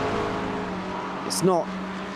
Matt Scherf is there again, so after going away for a second, he's back again now, and it looks like they'll leave it till the last lap to fight between themselves for this. They're not going to go for it into Indianapolis. It's probably the best idea. Colin McKenzie still running in 7th place on his own, and still looks on course for an AM victory here. We'll see if he can close it out. There he is in the Ferrari. Just behind him is Jay Steffi in the pink, the purple and green McLaren, and Felix Felice has been caught now by Andrew Trickett. So he mentioned the front end damage isn't affecting him very much. I would like to dispute that now a little bit. Oh, and oh no, he hasn't spun quite, but he's pulled to the inside. Not sure whether that's just to let Trickett and Bush the third through, or whether he had a traction problem there, but it's acting as a bit of a parachute now, I'm afraid, the lack of a front end, and he's just got to limp home and take whatever position he can. I think he might still be able to grab 12th here, given the gap between Sully Sad and Joshua Lewis. Yeah, I mean, yeah, he's clearly got enough damage. I was just saying that I don't think the damage that we see is quite the damage that he's got, because if he was missing that entire front end, I think he'd be a little bit slower than that. But Felix Feliz will see it through here. It's all on his own, I think. Yeah, nobody behind him to give him a tap. Just a big slide, really power sliding it out of the corner, able to collect it up before he finds a barrier on the outside there, on the exit of Arnage, but really just hanging on to the car at the moment. Got not much to work with, but then again, he's just going to be watching that time tick down and realising that he'll find the white flag on this next pass at the start-finish line, and know that he really just has to hang on for one more trip around this Circuit de la Sarthe. But if you're Tyler Graf, you've had a pretty comfortable race in P4, haven't you? You've not really been having much pressure from behind, maybe a little bit of a couple of looks from Brett Thurman, but right now you're not going to be feeling too safe with two cars right on your tail, and with a slipstream they're going to get down the Mulsanne straight. Be hard pressed to think that they're not going to go for a move at some point. You can see the sun setting now properly here at Le Mans. It is evening time here after starting at about 6:05 in Sim. We'll be doing the same for the sprint series race coming up in a short while as well. And out of Tetrus they go. 1 minute and a half remaining here. This will be the final lap. Now, is Sheriff just going to have a little bit of waiting to the end of the lap here, or will he start to mix things up immediately on the way down towards the first chicane? He's certainly closer than Thurman is to Graf, and so more likely to make an attempt here if there is an opportunity. He looks to the inside. I think he's just trying to put them off for now, and he'll have another go later. Yeah, but later isn't. I mean, he's barely got any other opportunities on this lap. Maybe down at the second chicane, you've got the end of the Mulsanne, and then in towards Indianapolis. But anywhere else, it gets pretty tight through the Porsche curves, through the Corvette curves, in towards the final couple of chicanes of the lap. So I think if you're Brett Thurman, you want to get it done now, and you want to make sure that you've got that position. Of course, you get the acceleration that he had out of the hairpin at the end of the Mulsanne a few laps ago. He'll be thinking about that, trying to get that again, but he's not hanging around. Looking for it around the outside into the second chicane, going to be brave, and he backs out of that one. But any kind of move that he throws, he's got to be so careful, because if he goes a little bit offline and tries to cut back, he might find the number 43 sat exactly where he wants to place the car. Graf didn't get the exit. I don't think he really wanted there out of the second Mulsanne chicane, but he's going to show Brett Thurman the outside as he leaves half a car width open on the inside. Thurman doesn't fancy it on a very tight line. Instead, he's going to go for the outside line, using the Porsche to try and slingshot past the McLaren in the slipstream. Down the outside he's going to go. He's got to be careful of Sheriff, who will try and be opportunistic here too. Does he get down the inside? Sheriff, he does. And now Graf has got a big decision to make. Who does he give the slipstream to? He gives it to Thurman, and in the end the exit from the Porsche might mean that it didn't really matter anyway. Now we'll get into the slipstream of the McLaren. Sheriff looks to the outside. He's not going to go anywhere with no slipstream. Here goes Thurman on the outside of Graf on the way towards Indianapolis. Look at this as well, with Sheriff trying to find a gap through the middle, down the outside, maybe up the inside. He's not going to find a space here. It's going to be between Thurman and Graf to battle it out into Indianapolis. Through the fast right-hander they go, and it's going to be Tyler Graf who hangs on to the place. Matt Sheriff tries to go on the outside. He's in the gravel trying to get up to 5th position. He's up the inside into Arnage, not quite, and in the end the positions will stay the same. I don't know how they will stay the same, because what a little battle that was between the three drivers. Graf just about hanging on. He's hung on using the inside line, using the outside line as well. Matt Schreff just trying to find a way through. He looked for that around the outside just to try and dance it and catch Brett Thurman off guard, but Thurman was A, having none of it, and B, that was kind of his line. He was on the inside. He couldn't really go anywhere else than wash a little bit out to the outside for the 43, having to sit exactly where he is, and I think somehow they're going to come across the line in the exact order they did on the last lap. Well, up front, Jeff Coppard is going to come over the line in the same order he did last lap as well, because coming into the final chicanes, William Fenson's got another slowdown, I'm afraid, and falls even further back. He responds to Fenson's Monza victory with a victory of his own here at Le Mans. Jeff Coppard wins round 2 of the PRL GT3 Fixed Series in the Pro Class, and Fenson loses his second on the very last lap. As Ryan Rosborn's going to finish second. Fenson almost comes to a stop before the line and comes over the line in 7.5 seconds down. Just behind him, Colin McKenzie's going to come over the line to become the second different winner in 2 races for the AM class as well. In a great drive from him that will see him pick up loads of points over his nearest AM rivals, who themselves are fighting into the final chicanes. Dino Vella gets ahead of Buck Hamilton for second to make it a lunatic peanut butter 1-2 here at Le Mans. Yeah, and what a result for Colin McKenzie. He finished P11 in the AM class last week, winning here at Le Mans. A great change of fortune for him. And for Dino Vella as well. They were Colin McKenzie and Dino Vella 11th and 12th last week, 1st and 2nd this week. So a great improvement for them. And it really does show that we have got a massive, massive title battle that we're going to run all the way through the season in this AM category, because there are so many drivers involved and so many drivers that clearly might be able to have some good races and just stick around and get up some good positions or some good results each round as we get through the year. Still plenty of drivers yet to come over the line, by the way, down the field, including the likes of Regan Chandler, who is still going, by the way, despite that big incident that we saw for him. He is got 2.5 minutes off the back of the field, but he will cross the line shortly. We'll get to the results though first, because after 9 laps, Jeff Coulthard is the winner in this Ferrari by 4.2 seconds ahead of his rival Osborne, who overtakes William Fenson on the last lap. Charlie Graff gets to 4th ahead of Brett Furman to round out the top 5, with Matt Sheriff in 6th position. Colin McKenzie finishes 7th in the AM class, and he's the AM winner, of course. Jake Steffi finishes in 8th place ahead of Andrew Trickett and David Bush the third, who finishes in 10th. Felix Feliz is the next driver, Corvette of course, for him, ahead of Sully Sad. Then it is Joshua Lewis. Dino Vella and Buck Hamilton round at the podium in AM and the top 15 overall. Waldo Warden finishes 16th ahead of Joel Peguero, with Park Hilliard, Luke Davis and David Morse round out the top 20. Costin Quint is 21st ahead of Sam Smeltzer. Eric Terry Haag, in the end, I think he's going to finish 23rd, despite the fact, despite his gap on the line you can see there. Kevin Santana 24th, same for him as well. Robert Jeffries was the last driver within a minute of the winner. Marshall Hurtado finished in 26th position ahead of Andre Benatti, with Jeff Lubis, Barry Cochrane and Mark Bray rounding out the top 30. The rest of those on the lead lap were finished up by Thomas Rep, who had long pit stop. So did Regan Chandler. Tony Costello finished 1 lap down. Ryan Chandler and Ross Sortino a few down, with Lucas Engune in the Audi 4 down. Luke Christian 5 down. Pete Medger and Jared Keane 6 down. Ian Cabana rounded out the top 40, 7 laps down. Followed then at the very end by. No, that was it. Excuse me. We had 42 to get into practice. We didn't have any more than that to get on with the rest of the race. So that is it for the PRL GT3 Fix Series. As you can see, the sun is back out again, because we'll be in a new session very shortly for the PRL GT3 Sprint Series in a few moments' time. 5 minutes to go until the end of qualifying in that one, so we'll get over to that very shortly. But Darragh, that was a good opening race of the evening in the Fix Series. Didn't quite have the grandstand finish for the win, but we had some good battles at the end, and it's a good appetizer for the Sprint Series to come. And we had some great runs all the way through the race, didn't we? That battle, I remember specifically, where we were 3 wide down in towards Indianapolis, was absolutely insane. Indianapolis really was the hotbed of action, wasn't it, throughout that race? Maybe a sign of things to come in this second race upcoming. But yeah, clearly some great stuff and lots to look forward to in the second race after what we've seen so far. Absolutely.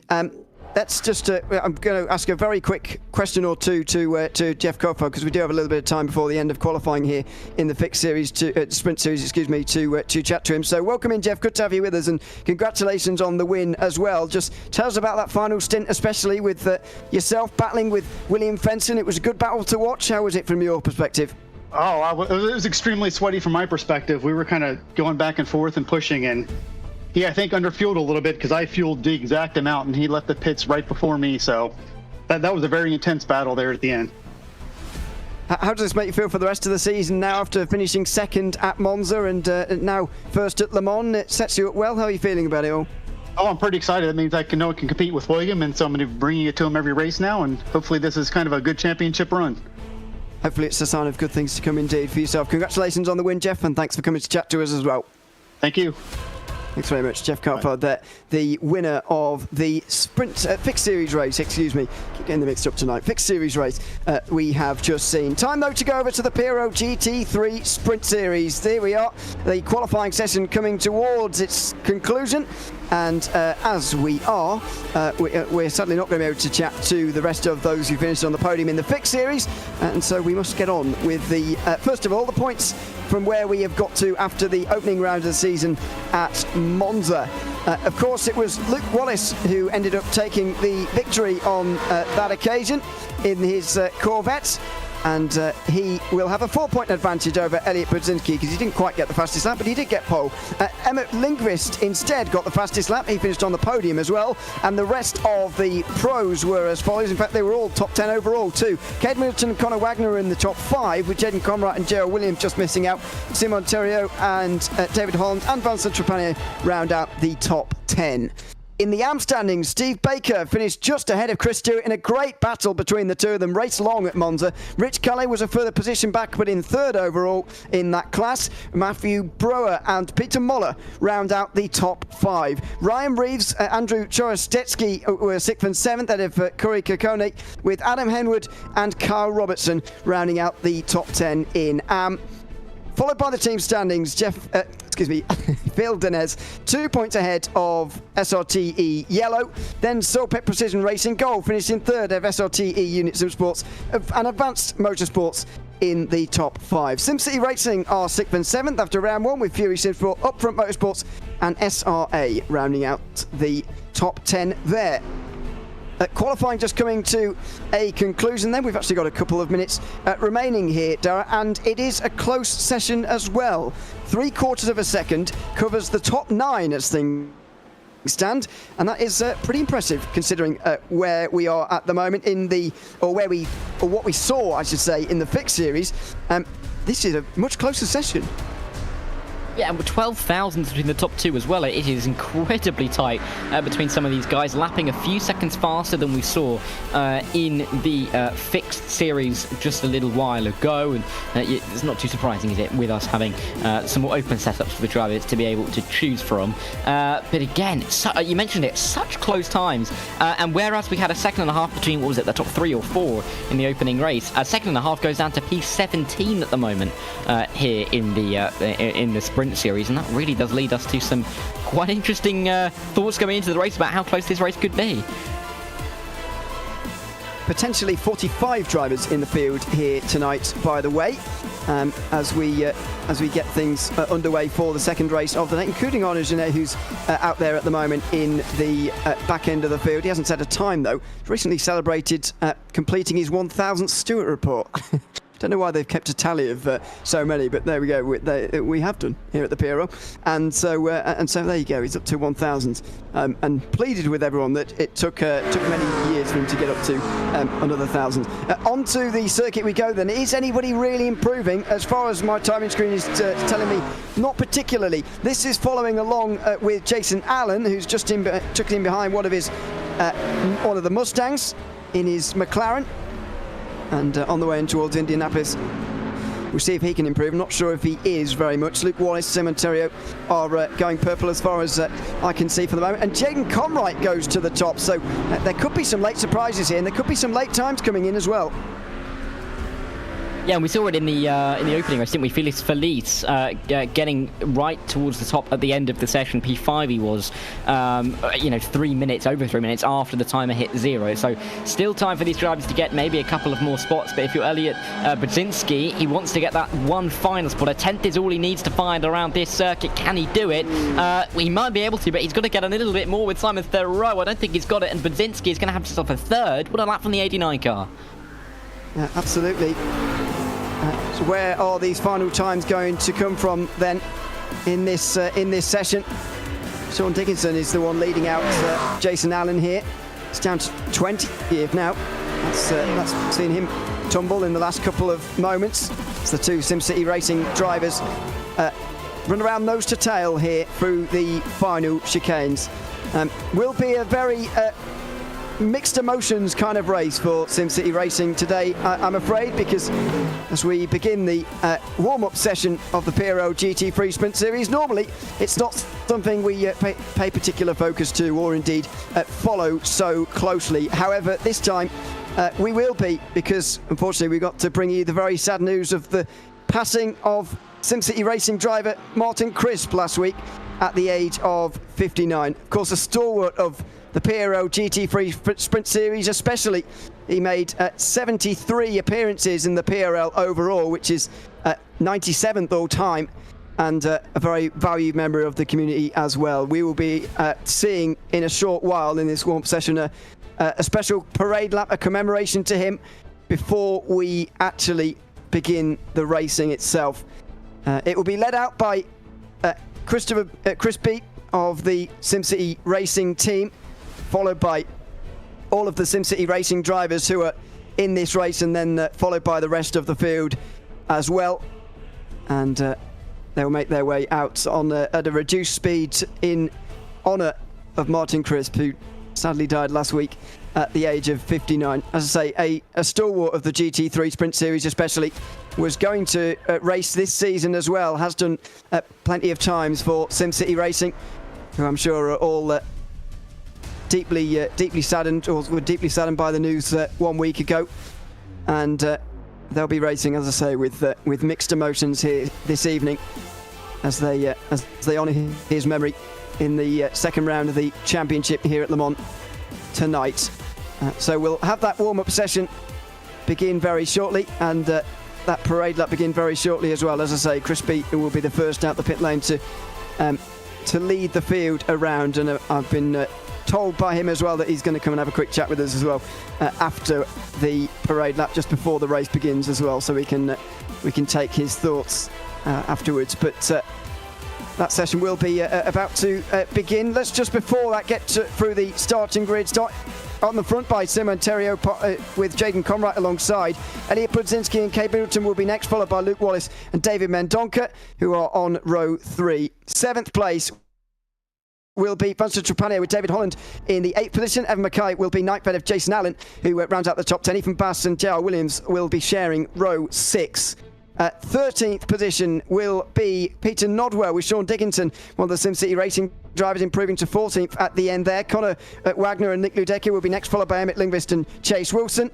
Rounding out the top 20 will be Joshua Spears and Corey Kirkone. Steve Baker next to him, or just behind him I should say, in the Amfield. Peter Dunn, Kevin Simpson and Ryan Reeves rounding up the next page of timing. 25th will be Rich Kelly and Chris Long. Adam Henwood and Miles Brown on row 14 with Jeremy Littleton and Devin Brock rounding up the top 30. And then after that it will be Eric Fox, Chris Stewart, Matthew Brewer and Peter Moller, Richard Saavedra and Anu Janet rounding out the top 18 rows. Noah Anderson and Carl Robertson will be next to Paul Espina and Calvin Mint. Bruce Bombeck, Wesley Price and Dakota Knapp were the final drivers to set times. Ryan Scowney and Chris Beats, who didn't set a time, will be on the grid as well. And so we vault forward to the warm-up session in a few moments' time. I believe the qualifying session is still having the checker flag waved, and the warm-up session not quite having begun yet. But as I say, Chris Beach will lead the field out and set off on this parade lap very, very shortly. In the meantime, while that's ongoing and while that's just beginning, I'll read out a few words sent to us by the SimCity Racing team, and a combination of SimCity Racing team and Martin's family as well, and then we'll fall silent for the parade lap itself as we remember Martin Crisp, who passed away sadly last week at the age of 59. And this is the message sent to us. It is with deep sorrow that we announce the passing of Martin Crisp at the age of 59. He passed peacefully at his home with his wife and sister holding his hand while listening to his favourite music. Loving husband to Glenda for 28 years, beloved son to Dennis, and brother to Brenda John MacFadyen, caring uncle to Laura Michael Gfeller, Erin Colton Bailey, Connor MacFadyen and Jennifer Stuckless, cherished son-in-law to Don Niles and brother-in-law to Chrysta Paul Stuckless, predeceased by his mother Barbara Crisp and mother-in-law Deanna Niles. Generous, kind, supportive and a helping friend to all he was in contact with. always having time for others and willing to share his thoughts and experiences. Martin was passionate about all things cars. He raced in many forms, including solo one, wheel-to-wheel in the CASC, radio control car racing, and finally sim racing, where of course he enjoyed much success in the PRL as well. He truly enjoyed the time he spent with other race car enthusiasts and was always ready to help or advise others. Retiring early from his technology career, he focused his energy on racing and forming lasting bonds with friends around the world who shared these interests. Martin loved spending time with his wife and family, especially watching his nieces and nephew grow to be such kind adults. His absence is deeply and profoundly felt. The entire family at SimCity Racing, who he represented as a driver, will miss him deeply, but we will carry him within ourselves daily, and all throughout the sim racing community, his presence will remain. Just like the tattoo on his leg when he beat cancer many years ago. Never lift says it all. We will organise a benefit memory race for him in the future. And they also add at the bottom, by the way, donations to the Michael Garron Hospital or the Cancer Society will be sincerely appreciated in his honour. As they begin the warm-up session now, Crispy leads them around, followed by SimCity Racing's drivers as they remember Martin Crisp, who passed away last week at the age of 59. We'll fall silent here too in memory of Martin Crisp.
There you have it, the parade lap in honour of Martin Crisp, the SimCity Racing driver who sadly passed away last week at the age of 59. We will, by the way, have Chris Beat joining us in a couple of moments' time just to tell us a little bit more about Martin, maybe on a more personal level, and just what this means to the whole SimCity Racing team, who, as I say, will be racing with real mixed emotions today and wanting to honour his memory in the best way possible, of course, which is by racing as hard as possible, as they always do.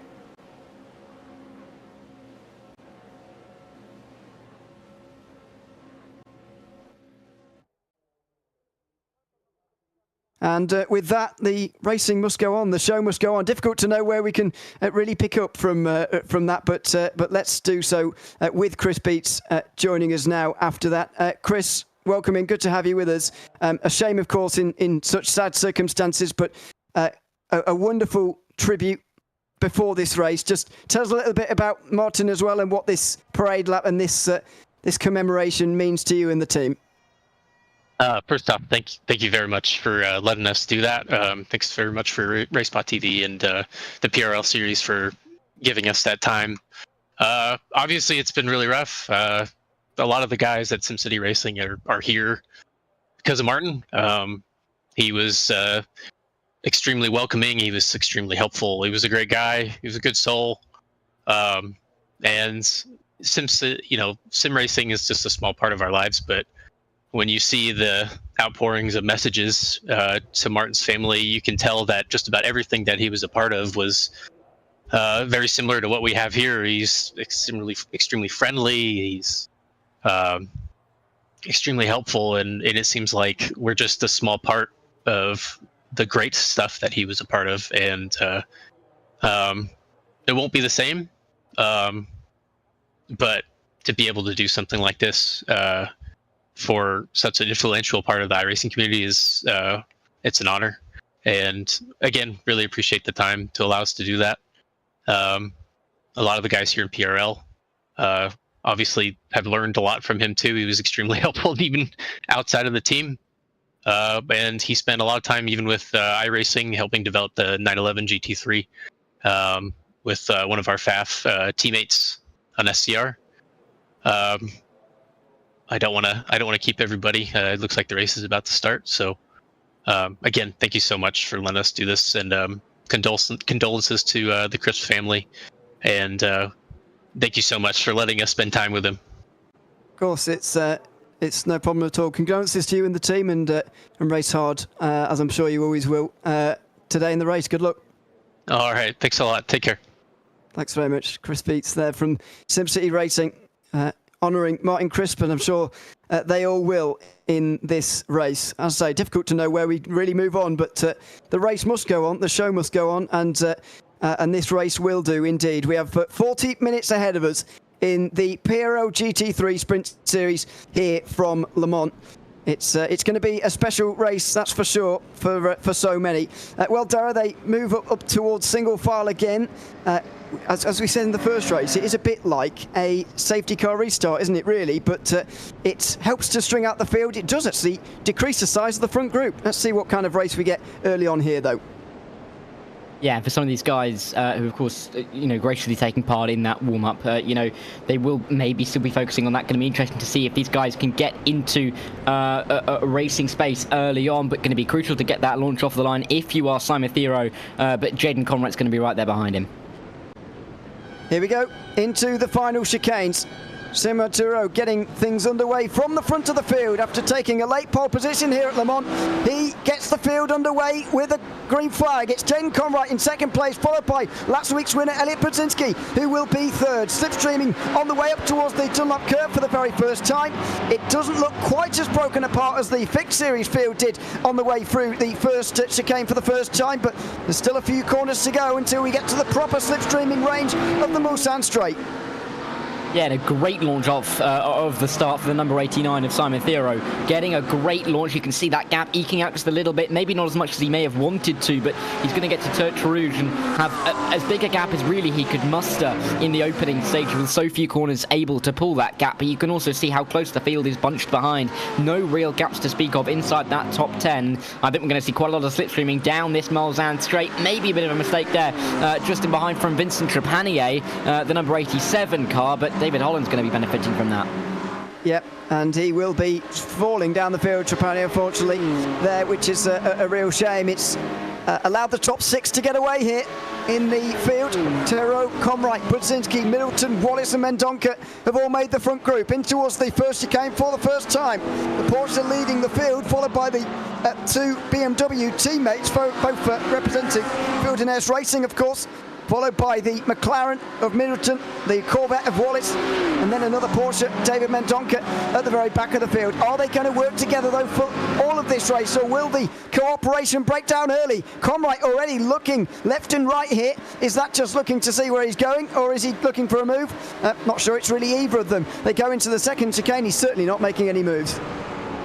No, and sticking exactly where everybody really sticking where they are. They don't really want to be doing too much off of the start and pushing this issue too hard. The top 6, so you can see how close the top 5 really so close together. Each of them clearly going to be looking for a move if they can, but not wanting to force the issue too early on into this race. Brzezinski looking to try and get behind Conright, but he's got to be worried about Cade Middleton because he's right on the rear end in that McLaren as they work their way in towards the hairpin at the end of the Mulsanne for the opening time in this race. Nothing doing in the top 5 whatsoever. They're all staying line of stern, but I did see Evan McKay getting a move for P9 done as well.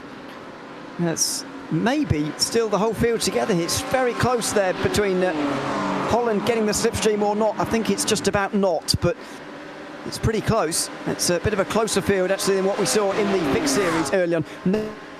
Nobody has had to go back down pit lane early on here either, which is a good start, although there may have been other goings-on in the background for Calvin Mintz in the Corvette.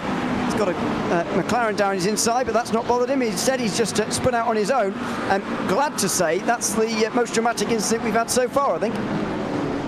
It's been pretty calm on the start, hasn't it? Nobody, I know I've said it already, but no one really forcing the issue because they know it's a 40-minute race, I should say, and they don't really want to be losing it before it's really begun, especially when sticking in a train can be so important in this race. Devin Brock is dropping down the order. You can see him tumbling down the timing tower there and ending up in pit road, so not what Devin Brock would want. But a lot of these guys just being aware, they're just trying to get themselves settled into this race and in a position where they can try and move forward. There is no point going all guns blazing on the opening lap, trying to get yourself maybe from 5th to 3rd if you're lucky, or 4th to 3rd even, and losing it all before it's really begun. So everybody being a little bit conservative off of the start and doing a good job in doing so. Oh dear, Devin Brock sliding his way through Indianapolis and going, oh dear, up and over. Oh dear. The first rollover we've seen today, and it's not a good one either.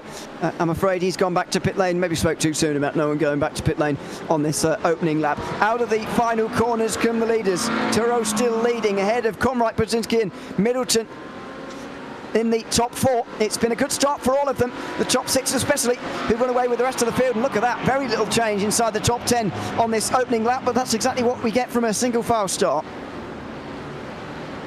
Yeah, and it's a characteristic, but it's something that the drivers will have known about in qualifying. It's why maybe a little bit of pressure, an extra pressure I should say, would be applied to the drivers in qualifying. At a circuit where the start's going to be important, getting into trains can be important.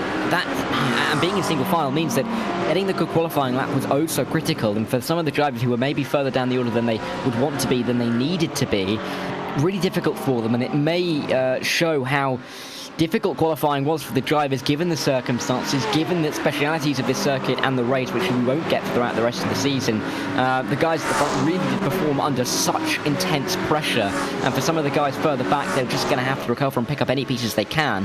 But in this situation, it's going to be so difficult, as there may be 20 cars back in a train where they couldn't even pick up too many positions off the start because everybody was single file and there wasn't really much side action to help you with that.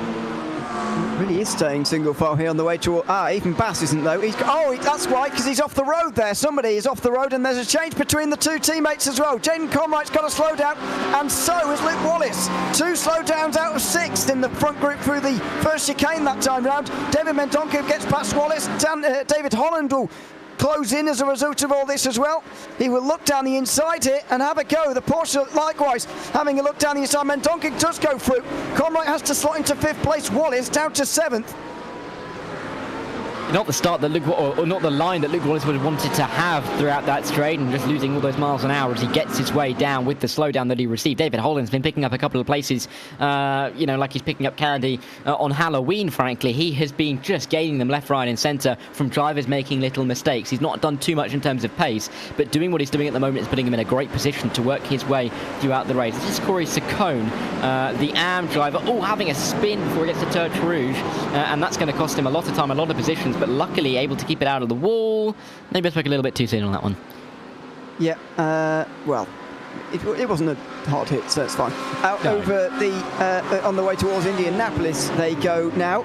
For some reason this straight doesn't really have a name. Anyway, it's just the straight towards Indianapolis. It's been here for many, many years. This is on the way towards the second chicane. This has just happened to Paul Espina, by the looks of things. He's already side by side into the corners. Oh, there's a spin ahead, and a spin right in front of him there, I'm afraid, for one of the Ferraris. Espina also spins around as a result. It's been a little bit more chaotic in the mid-pack here, but not too much. I mean, with the exception of the McLaren that ended up on its roof, Devon Brock. Nobody's been in pit lane until just now. Onu Genet, unfortunately, has had to go back to pit lane, but only our second driver in the first couple of laps. Yeah, remarkably calm from all of these guys, just keeping it nice and chilled, really. Nothing really going in terms of pushing it too hard, and the drivers seeming like they're cooperating well with each other as well. We're seeing some side-by-side action that no driver is really going for it, where the driver they're racing isn't particularly comfortable in position, or the room is being left, really, isn't it? So it's nice to see so far, but drivers are going to have to start to get a little bit ruthless, especially if you're Jaden Conwright. You've dropped down to P5, you're losing sight of that top three, and David Mendonca, if you're Jaden Conwright right now, David Mendonca is a bit of a roadblock, and you have to negotiate him quickly. Look at that inside line coming out of the Corvette curves. You're going to be hard pressed to make a move there, but what a move that is from Jaden Conwright, pushing Mendonca offline and getting up to P4 again. Well, normally you'd think this is not a very good idea. Stay single file and try and catch the leaders. Well, that's exactly what Conwright is trying to do here. By trying to get up the inside, he's trying to... he thinks he can go a little bit quicker at the head of the second group. Meanwhile, here goes Elliot Budzinski, looking for his second win in a row here. Simatero knows the situation here, but he lets the BMW in front, and the problem here is going to be Budzinski might try and slow down the front group here to allow Conwright back into the fray. So I'm not sure Turo giving up that place so easily is the best idea in the world. No, tactics aren't necessarily working out at the early stages for these guys, but Budzinski with the lead, going to try and pull away. Well, he's not going to be able to, frankly. Samatero's going to be right there. Kate Middleton's right there as well. How they're going to play this throughout the Mulsanne is going to be quite interesting, because Samatero might have enough to try and gain towards the back of Budzinski. Is he going to try and retake the lead, or is he going to be happy to slit in the slipstream? Flashing of the lights of Kate Middleton in the 5.55 as well, so not all smiles for this top group of three, and they've got to be careful, because Jaden Conwright looking to try and get back inside the group, and if they start fighting too much, I think that's going to happen pretty quickly. Let's see. He's not so far really slowing the group down, and not suggesting he would do it in a nefarious way, but he might help the team to get two in a group of 7 or 6 rather than just one in a group of 3. But I guess the odds are kind of the same, 2 out of 6 and 1 out of 3. But anyway, there's the second group. You can see from that place on backwards, Master Trapani recovers back to that position ahead of Evan McKay. Jason Allen has been able to get away from that a little bit. You can see in the darker coloured McLaren, as there are the leaders.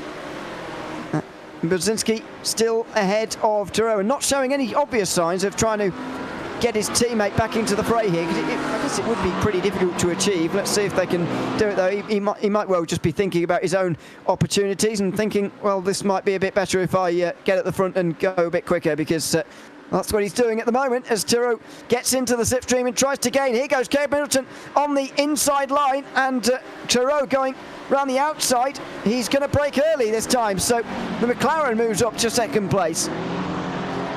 Yeah, and Simon Theroux dropping down the order a little bit in a way that he will not feel comfortable doing. His teammate, of course, Trepanier, had that incident near the start of the race, and he had some issues, so not going well for those two at the moment. For Elliot Budzinski, just trying to play this in the best way possible, not really holding anybody up, but Cade Middleton going for the move, it seems. That gap is coming down to 0, and the 5.55, I think, is going to look for the move to the lead as they come in towards the Indianapolis curves. No, it was just a bump draft. That's why it went to 0. Ah, right. It was just a bump draft, but that's very telling of where this where this group is as well, I suppose, in that the McLaren would much rather save fuel behind Brzezinski here, and so he just bump drafts the BMW instead. Tyrrell will wait along as well. And as we saw in that first race, William Fenton 8 tenths of a second quicker in the box.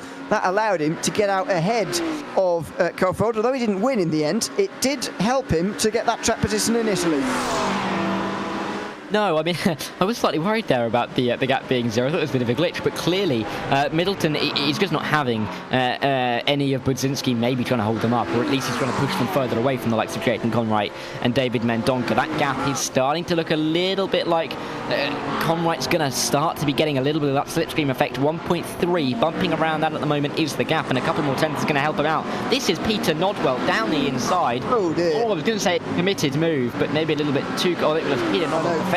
Say, yeah.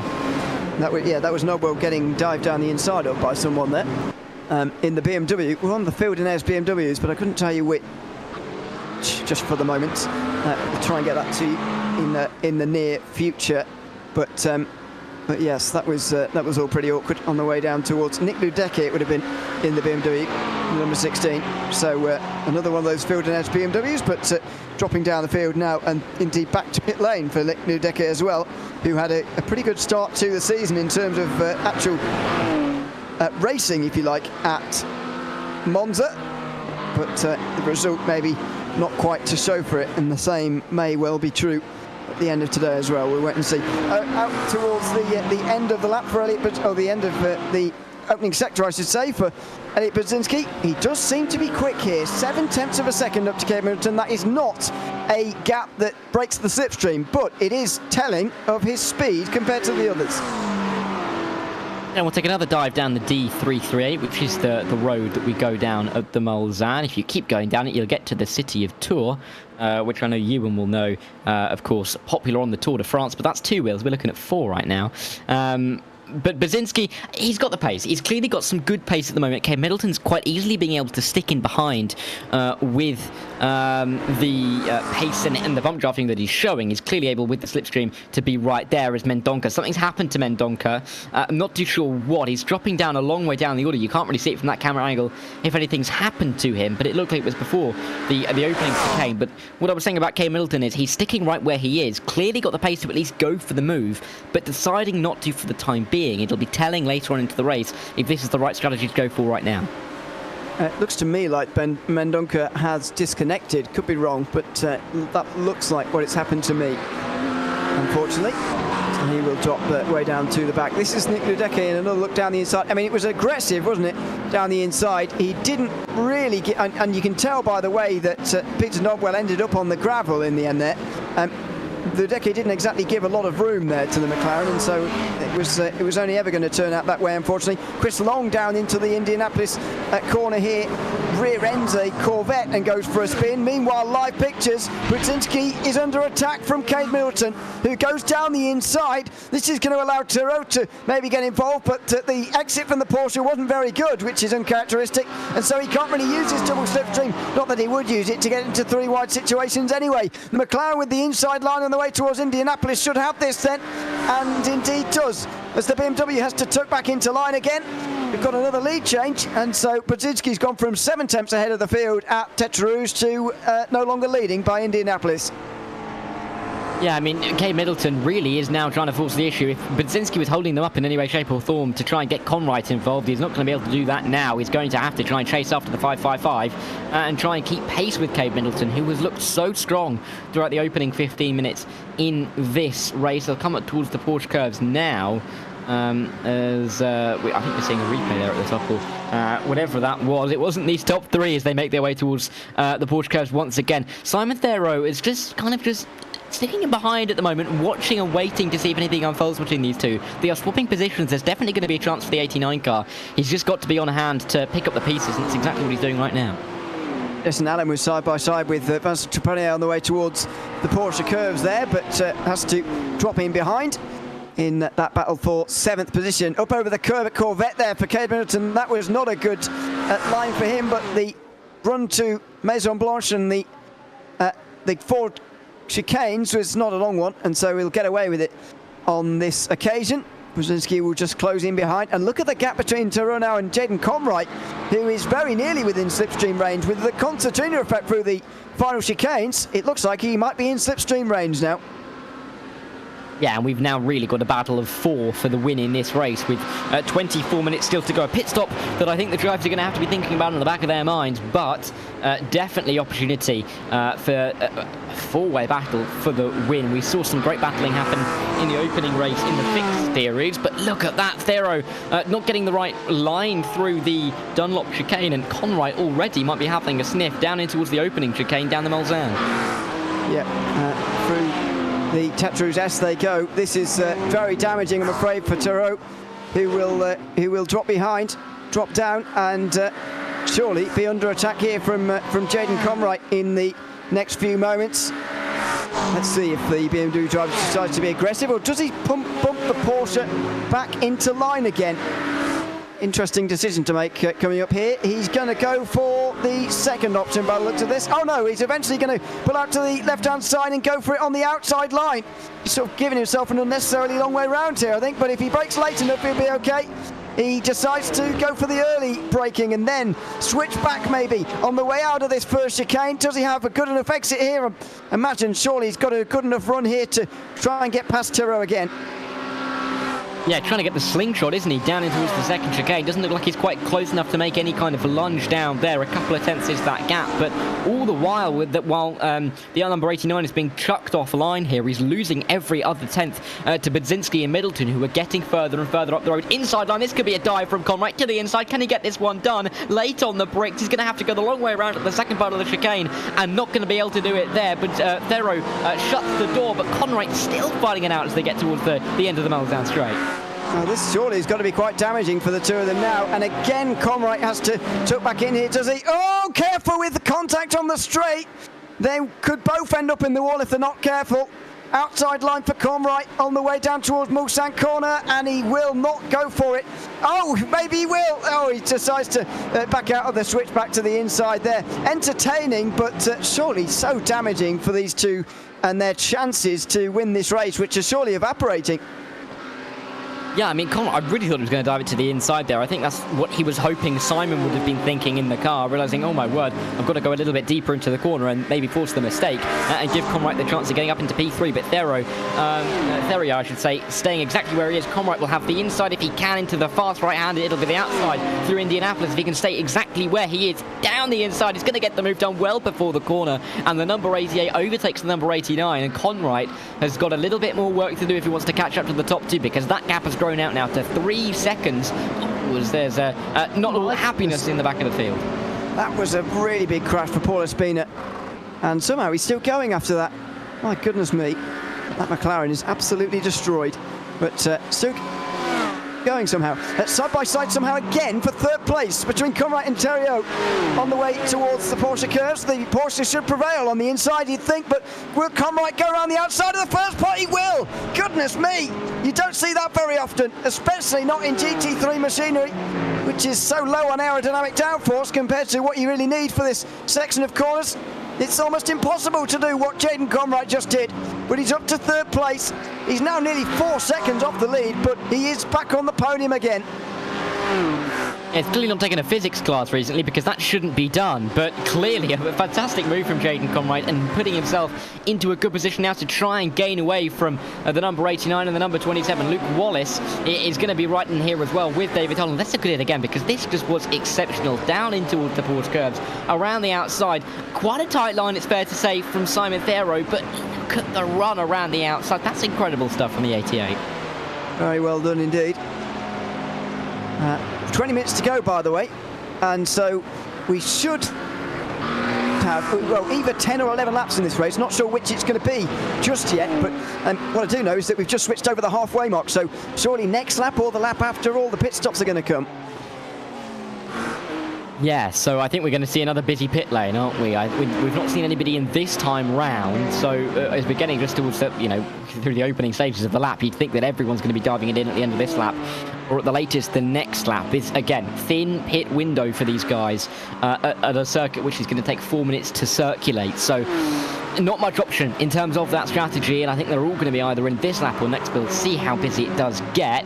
But Cade Middleton and Elliot Budzinski may have a race on pit lane like we saw in the fixed series, which did end up resulting in a change of lead. We'll see if it can be 2 from 2.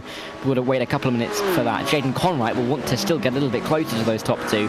He's 3.5 seconds away. Not looking great if you're the 88 car. A lot of work to do. Has to hope that the top 2 fight. Yeah, and that's not going to happen, I don't think, until the very end of the race. It's going to be very, very difficult for anyone to catch, I think. Although if anyone can, it would be Jaden Conwright, I would have thought. In the BMW, he'll be kicking himself about that slowdown that's put him in this situation. Behind him, it's Simon Terrio with Luke Wallace and David Holland next. Oh dear, who's that on pit lane? One of the Corvettes, especially damaged there, I'm afraid. Now, which one might that be down on pit lane? Miles Brown, I would guess.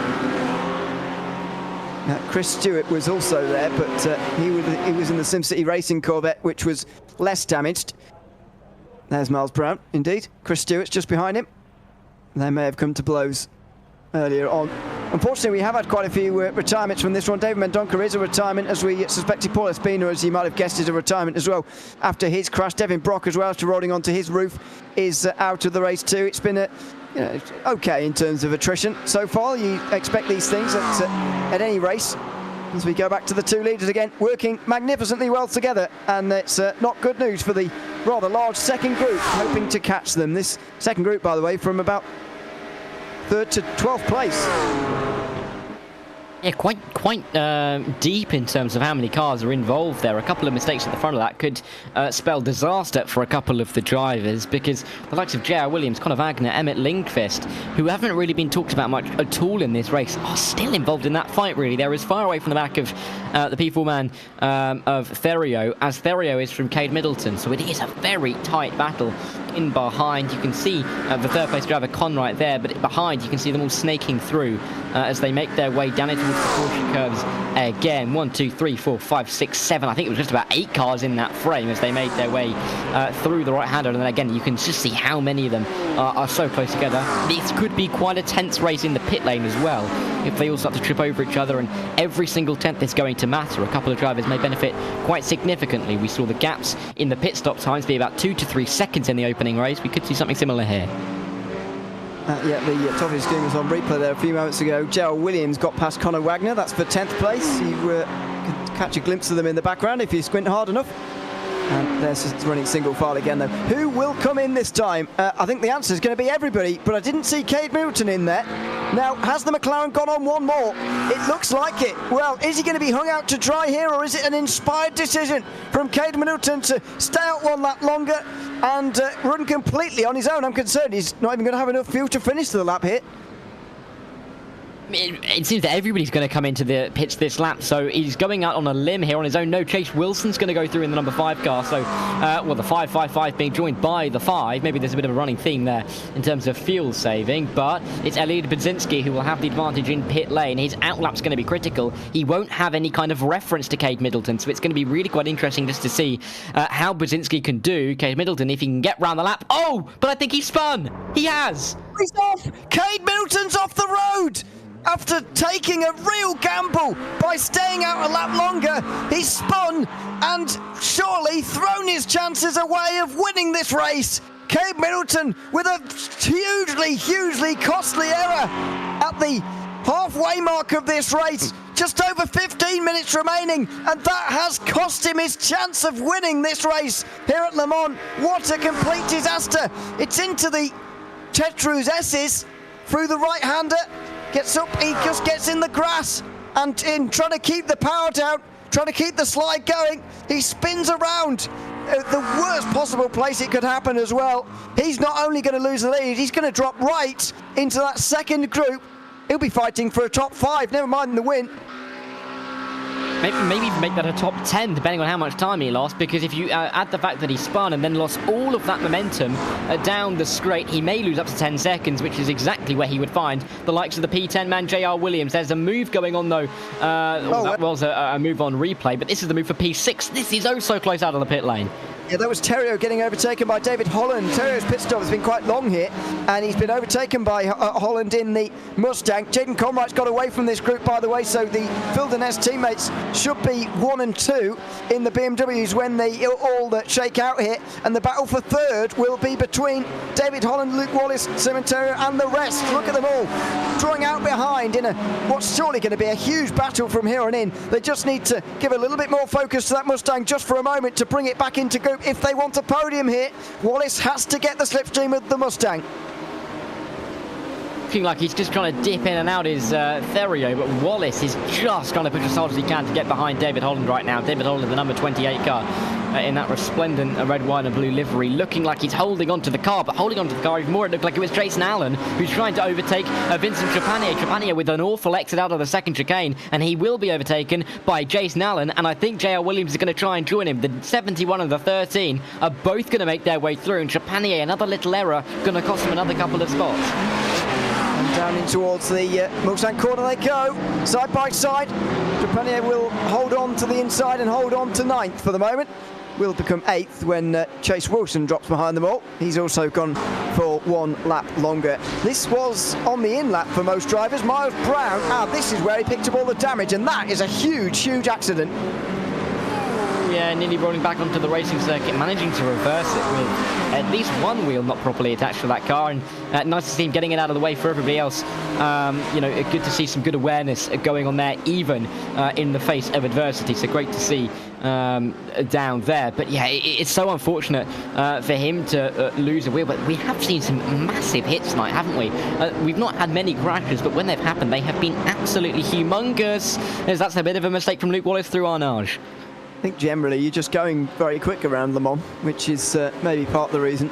Here comes Terrio down the inside of Wallace. Surely they're giving up hopes of a podium now, as David Holland is going to get the advantage. It's going to be spectacular if Wallace can hold on around the outside, much in the same way that Conright was able to here. They're going to do it side by side into the Porsche curves. Oh goodness, can they squeeze through here next to the wall?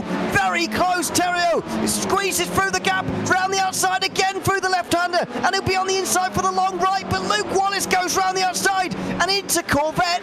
The Corvette manages to hold on to what will become 4th place in this race.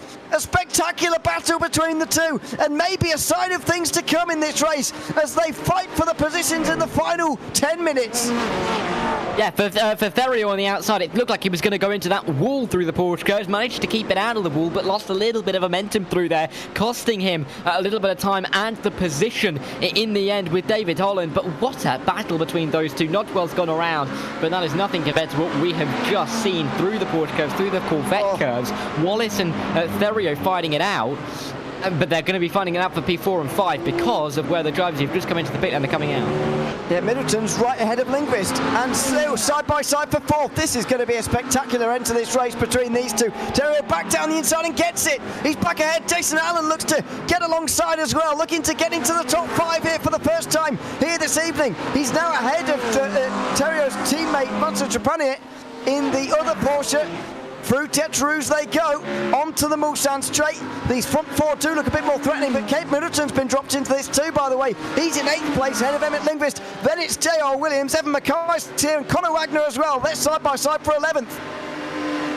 Yeah, this is ridiculous, but battling down here at the back end of the top 10, even towards the front end of the top 10, with the top 4 fighting it out. There is nothing between 4th and 10th. We're looking at just about 2 seconds between all of these guys as they make their way down towards the first Mulsanne chicane. You'd think this was lap 1 if you weren't paying too much attention. We're nearly half an hour into this race at Le Mans, and we are seeing this kind of close quarter racing, and we're hopefully going to be able to get it all the way to the end. We've got drivers who've been battling all race long. We've got drivers like Cade Middleton, who would feel like they should be in the lead, but having to fight over, scraps in his case for P7, P6, but he wanted to be fighting over the top points and to talk to us for an interview later on, but he's having to make these moves stick somehow, somewhere, and you can already see him trying to look for it, but also defending at the same time as he gets through on Trepanier. That was fairly cordial compared to what we've seen so far from this group. Oh, that was going to be a slow down though, surely for Trepanier there.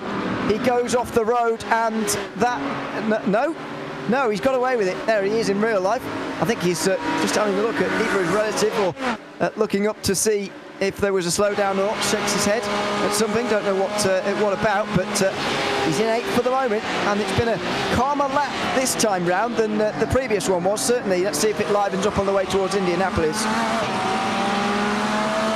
Yeah, this is going to get close though. Trepanier looking focused. I don't know how calm he'll be with the intense racing he has been dealing with throughout this race, but looking to try and get that position back on Cade Middleton. If anything, if I was Trepanier right now, I'd be looking at Cade Middleton. He's got maybe a little bit more pace in the back pocket than we have at the moment. If we can follow him through as he tries to pick his way up to P4, then Trepanier may be able to follow him through as well. But Trepanier got a teammate leading this train in Therio, so I mean, this is going to get tense. 9 minutes to go when they cross the line.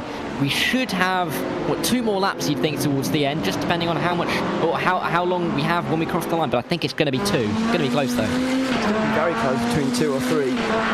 Some will be hoping for 2. I'd imagine some have only fueled for 2 more. But the prediction at the start of the race was for 11, not 10. So we'll see what we end up getting here. This is Emma Kay on board with him. No dead bodies on his bed today, but his door is still open. So he's not been listening to us clearly from 1 week ago. Into the Porsche curves, the Porsche leads them. Tim Ontario, the pole sitter, has just been got embroiled in a few too many battles, I think, today. He's certainly got the speed to run up in the leading positions. Maybe not quite the speed of Elliot Budzinski, but certainly the speed to run up there.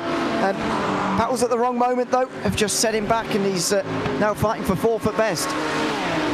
And how impressive from David Holland to start in P8 and get up to P3 with the kind of fighting that we've seen. And he looks relatively comfortable in P3 at the moment. You can see him bouncing from the final 2 corners in front of this train.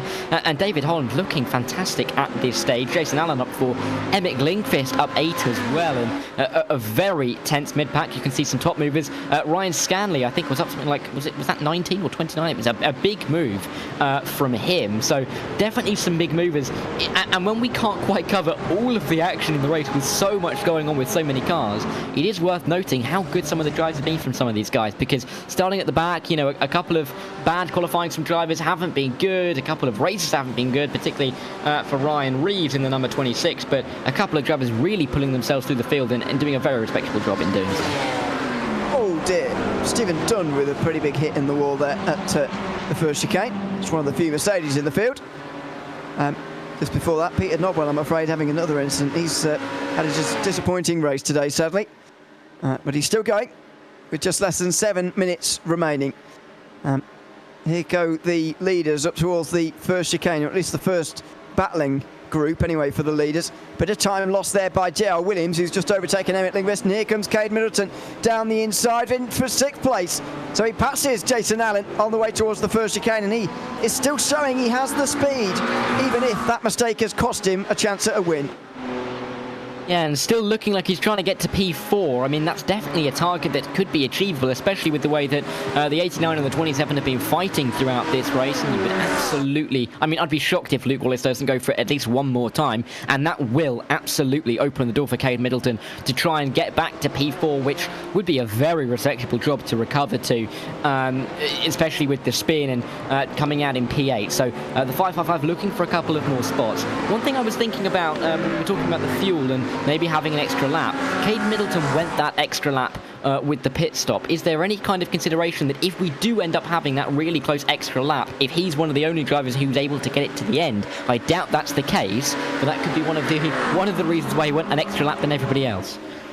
Down on the brakes for the Mulsanne corner. Simontero having to just go a little bit defensive from Luke Wallace there. Did Wallace though get a good run on the exit and a chance maybe at an overtake? He'll be right tucked in the slipstream. Is he just going to bump draft to stay away from Middleton? Well, he's not going to bump draft yet because he's not got the chance to, but when he gets there, will he? As they make their way up towards Indianapolis now, Terry pulling a little bit wide here, almost as if to say, go on, go through, as we look at Brace Bombeck go for a spin. They stay single file towards Indianapolis, so we'll watch some more replays. Calvin Mint, hits the wall at turn 1, and that wall tyre barrier there collects you very easily, and unfortunately that's what he's hit on the way towards the first corner. A fair few incidents, especially once we've settled into this race. A few driver mistakes on their own in this race for whatever reason. A couple more than we saw in the opening round, on the opening race of the evening as well on the fixed series, but still, it's been pretty clean at the front, hasn't it, between a lot of these guys, and it's been good to see the kind of racing that we have seen be so clean, and hopefully we'll get that all the way to the end. Worth noting, 17th and 18th overall is Steve Baker, and it is Ryan Reeves, probably a better time screen that I have there, but Steve Baker leading the way in the AM category. There it is, Adam Henwood is in second. Then next to each other on the circuit, a couple of seconds between them, but there could be a little battle towards the end of the race for the win in the AM category, but I do know that is a long way down the overall order, as a lot of the pro drivers are dominating the top 15 at the moment. As they did 1 week ago. The leading battle in AM was fantastic, but it was away from the front of the race by some distance. Steve Baker won that in the end in 18th place 1 week ago, so it's pretty similar here today as well with the Sprint Series race. The AMs get up in the fixed series, but less so here. On to, will it be the final lap then, or not? I suspect that it will be, but let's wait and see on that front. And Brzezinski still leads ahead of Jaden Combright, then David Holland, who's gotten away with third place. But what about the rest of them? This was the battle in towards the final chicanes, and Cade Middleton wants that fourth place, because you don't normally see moves into the fourth chicane quite like that.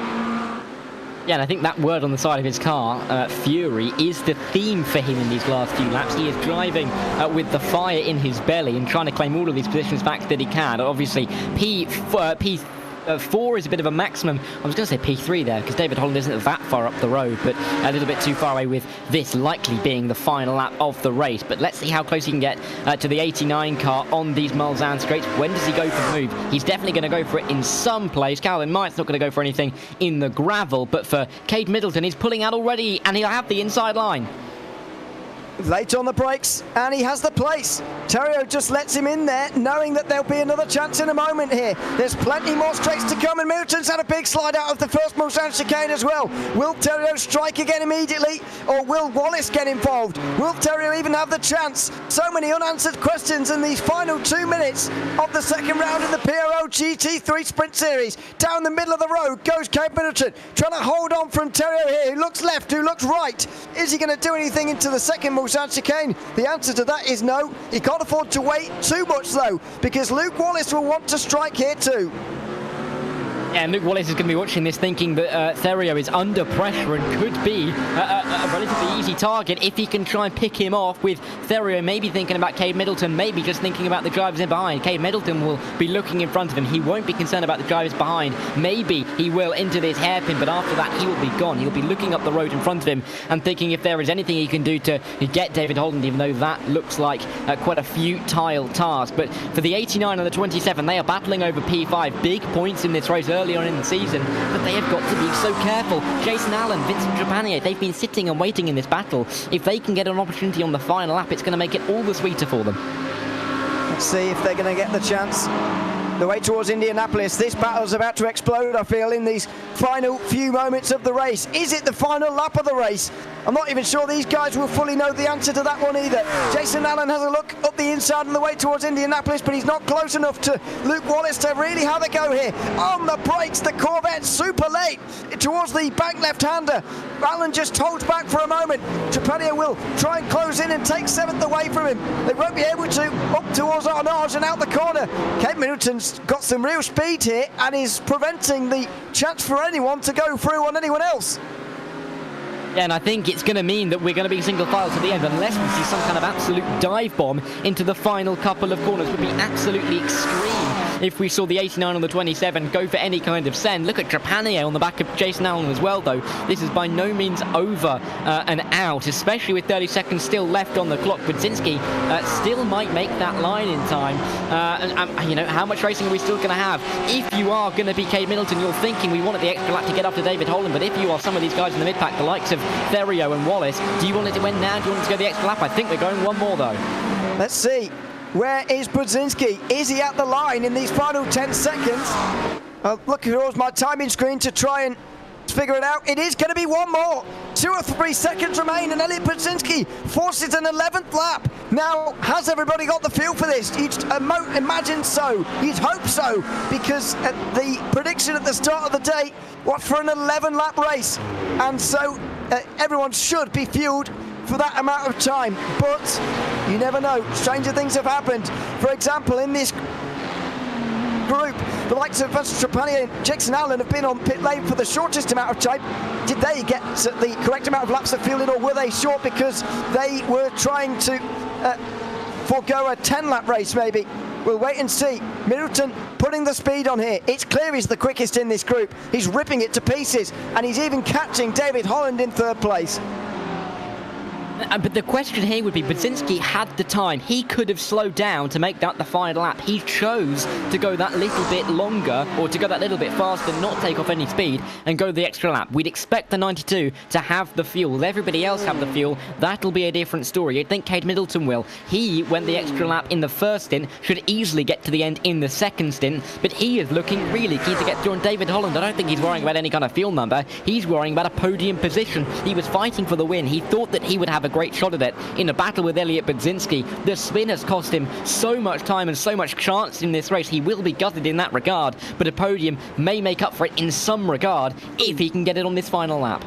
This is pretty awkward for Jeremy Littleton and Adam Hemwood, who found themselves awkwardly in the grass on the exit of Mulsanne Corner there. Matthew Brower, big crash at Porsche Curves. Now that wouldn't necessarily happen these days because the wall's a bit further away, but in this build of the circuit, the wall is still very, very close indeed and does punish you, as he just found out. Out of the second Mulsanne chicane they go. John Dickinson's up to 10th here, by the way, as we have another look at Brower's incident. He actually started sliding a long way. Maybe he still would have crashed in today's version, to be fair, but even so. Here comes Middleton. Outside, no, inside instead, on the way towards Mulsanne Corner. There he goes, late on the brakes, but the Mustang responds. David Holland, too late though. Oh, he's given it away. He tried to do the late braking. In the end, it's handed Middleton the podium place.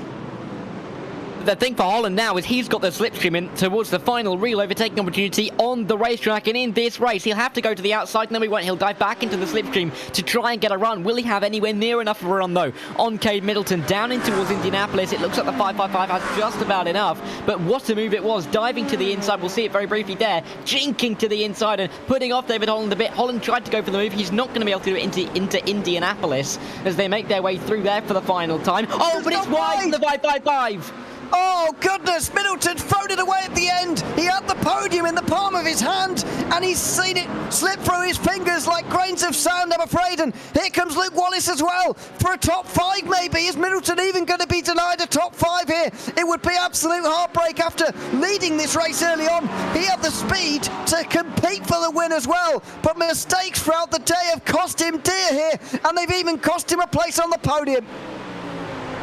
Dramatic. I mean, Cade Middleton, look, he had it wrapped up with a bow on top, just had to get through Indianapolis cleanly, and he was free to run, but he didn't quite do that. And now, is he going to be able to make any kind of send on the 89 in towards the final couple of corners? We've seen him do it once before. He's going to have to do it again to get any kind of rectify this race for himself. He's so close to the back of the Porsche. We'll have another look at that in a moment, though, as Brzezinski slows down to help his teammate come into the picture. It's going to be a Fildeners Racing 1-2 here in the BMWs at Le Mans. The PRL GT3 Sprint Series dominated by BMW and Elliot Brzezinski, who wins round 2 of the championship ahead of Jaden Conwright. A team photo opportunity to finish with. David Holland looks like he'll finish on the podium just ahead of Simon Theriault, and Cade Middleton couldn't quite even get 4th place in the end. Huge disappointment for the 555, as further behind it does look like Steve Baker is going to finish first in the AM class, 17th in the end. He saw his gap go out towards the end as there was issues for those who were closest behind him. Here comes Baker towards the line. Solbeck Precision Racing Blue are going to have another victory, and Steve Baker wins 2 out of 2 in the AM class to become the first repeat winner here in this series. We've seen 2 different winners in both classes of the fixed series, 1 class of the sprint series. Steve Baker, the only one able to win twice. An incredible ending to that race. I didn't think we really knew what was going on for most of that lap. It was all over the shop. Cade Middleton was here, there and everywhere. 4th, then 3rd, then down to 5th. Luke Wallace was sniffing around. Simon Theriault, I should say, was just about hanging on in there, was trying to keep hold of 4th, and in the end does just about, but it's not in the way I don't think he would have expected to. What a race. The top 9, albeit with the top 2 slowing down. The top 9 split by 8 seconds towards the end of that race. An incredible ending. It's Wilderness Racing who have the glory, though. Elliot Brzezinski and Jaden Comright 1 and 2, with David Holland getting the Mustang onto the podium. Simon Terrio, the best of the Porsches, in 4th, ahead of Cade Middleton, the best of the McLarens, in 5th, and Luke Wallace, the best of the Corvettes, in 6th. Jason Allen honours the memory of Martin Crisp with a 7th place finish here today for SimCity Racing. Boston Trapani finishes 8th, ahead of Emmett Lindqvist, and Sean Dickinson, who brings 2 SimCity Racing cars into the top 10. Gerald Williams finishes 11th, ahead of Chase Wilson, with Ethan Bass forced to move to the Mustang finally, but still in a Ford 13th. Joshua Spears and Nevin Mackay round out the top 15, with Conor Wagner dropping down towards the end there into 16th place. The rest of that, by the way, was Steve Baker, Kevin Simpson, Rich Kelly and Curry Kokone. Then it was Jeremy Littleton in 21st instead of Brian Scalney. It was Chris Long, 23rd. Noah Anderson and Ryan Reeves ran out the top 25, with Eric Fox 26th. Stephen Dunn next, followed by Peter Muller, Peter Nobwell, who had a pretty incident-ridden race, and Richard Saavedra, who rounded out the top 30. Carl Robertson, the first driver, over a minute back, with Bryce Bombach in 32nd. Matthew Brewer finished in 33rd, ahead of Dakota Knapp, Wesley Price, Adam Hemwood and Chris Stewart, the final drivers on the lead lap. Calvin Mint 1 down after that late crash we saw. Miles Brown, with a very damaged Corvette, finished 39th, and Paul Espino was very damaged as well in 40th. I believe David Mendonca disconnected. He finished 41st. Nick Ledecky spun at Indianapolis. He finished 42nd. Honors and Devin Brock barely made it past the opening couple of laps. Well, let's have a chat, first of all, to Elliot Brzezinski, who wins the race in the end by 0.2 of a second, Elliot, but that's not going to tell the full story. It's a photo opportunity for yourself and the team. How are you feeling after that race? You must be very pleased as a collective and not only as an individual. Yeah, I think, I mean, the whole team worked pretty hard on setup, so we didn't really think it was going to be that good, but yeah, very, very pleased. It was once I got out of that pit stop and then, completed a lap and realized Middleton, I don't know what happened to him, but realized that he had a slow stop. It was kind of cruised to the end from there. He had a spin, actually, just for your information, but I was going to ask, how much would you have actually known about that? I guess you would have been coming over the line there when he had made his pit stop, wondering where you were going to come out, preparing yourself for a battle towards the end. First of all, what did you think when you came out miles ahead in the lead, and what would have been your plan had you come out with him in a 2-car battle for the win? Yeah, I mean, honestly, I thought my first thought was there's no way he's that far ahead. I didn't think that the in lap was that bad in the pit and out lap, so I was a bit confused. And then as soon as we crossed the finish line the next lap and showed us in P1 and 2, then it was kind of a bit of a relief. But I think it would have been pretty tricky to battle him. Like the straight line speed was quite similar, but the punch out of the corner for that McLaren and Chris was, I think it's Chris Middleton, right? Was quite good. So it would have been difficult, but who knows what would happen in the end. Absolutely. Well, full of what ifs. Congratulations though on the victory. That is not a what if, and that's all yours. Congratulations, and thanks for coming to chat to us as well. Yeah, thank you, and good for the team. Yeah, it's cool to have a 1-2 cross the line like that. Absolutely. Elliot Brzezinski, the winner, followed by his teammate, Jaden Comright, who was second. And as Elliot says, good for the team. I'd imagine you would agree, Jaden. It was a good race for the team overall. A bit more eventful for you than it was for him, but still, let's start off with that. Good for the team, this 1-2 victory here at Le Mans. Yeah, no, it's great for the team. We didn't get to prep as much as we would have liked for Monza because we were all busy, but we had a bit more time to actually sit down, properly practice, focus especially on qualifying and making sure we're in a good spot. So it was great overall for the team, just able to show all the work that we put in as a whole. And what about your race as an individual? I mean, it could have gone better, I suppose, but obviously the trials and tribulations of racing around here at Le Mans bite everybody. Just tell us a little bit about your frustrations maybe with the first half of the race, and then how you were able to get up into second and actually be pretty safe and secure in second place in the second half of the race. Yeah, overall, for the pace of the car, I think we were in a pretty good spot. We kind of knew that from the beginning. Just got a bit unlucky with the slowdown there going into the first chicane on the Mulsanne. It's a bit tight. It's hard to tell because I think even if you catch the curb in a slightly different way, even if it seems like you're in track limit, they might just flag you for getting out there. So it kind of put me on the back foot a little bit. I think without that slowdown, the race would have been ideally, because we didn't know what happened, obviously, to Middleton and the McLaren, we were both on comms like, oh man, like where's he gonna end up? And we're like, oh, okay, we're 1-2. And but I think it would have been a good fight. It would have been fun. I just wish that I didn't get the slowdown so I could have been up there closer on pure merit with the three of them. I think the race would have been fun, especially if the issues that he had on for Kate didn't happen. But no, I mean, overall, I'm happy with the results as a team. Just that slowdown kind of put me in a not the greatest spot, but it is what it is. It's just something you get when you run them on here. Yeah, yep, these things happen. Congratulations on second place, though, and thanks for chatting to us as well. My pleasure. Thank you. Thanks very much. Jaden Cumright, second place today, ahead of David Holland, who hung onto third place in the end. Congratulations, David. It was a great battle between yourself and seemingly about half of the field for third place towards the end. You were very much dragged into it on the very last lap. Middleton gave you a good run for your money, but you held on. Tell us about those last couple of laps. Yeah, hung on is definitely right. Yeah, I'm really surprised I was up there. So honestly, just happy to be battling with those guys. But yeah, everything just kind of fell into place. We had a great pit stop, picked up a few places there. And yeah, I think it was Caden. He was coming on really, really strong. He was flying behind, just picking up a few tenths every turn, it felt like. So I knew it was going to be close. He got by me, and I was just going to let that happen and not give up any more places trying to battle him. And then he got a little bit loose coming out of the carousel there and was able to get it back and hold on.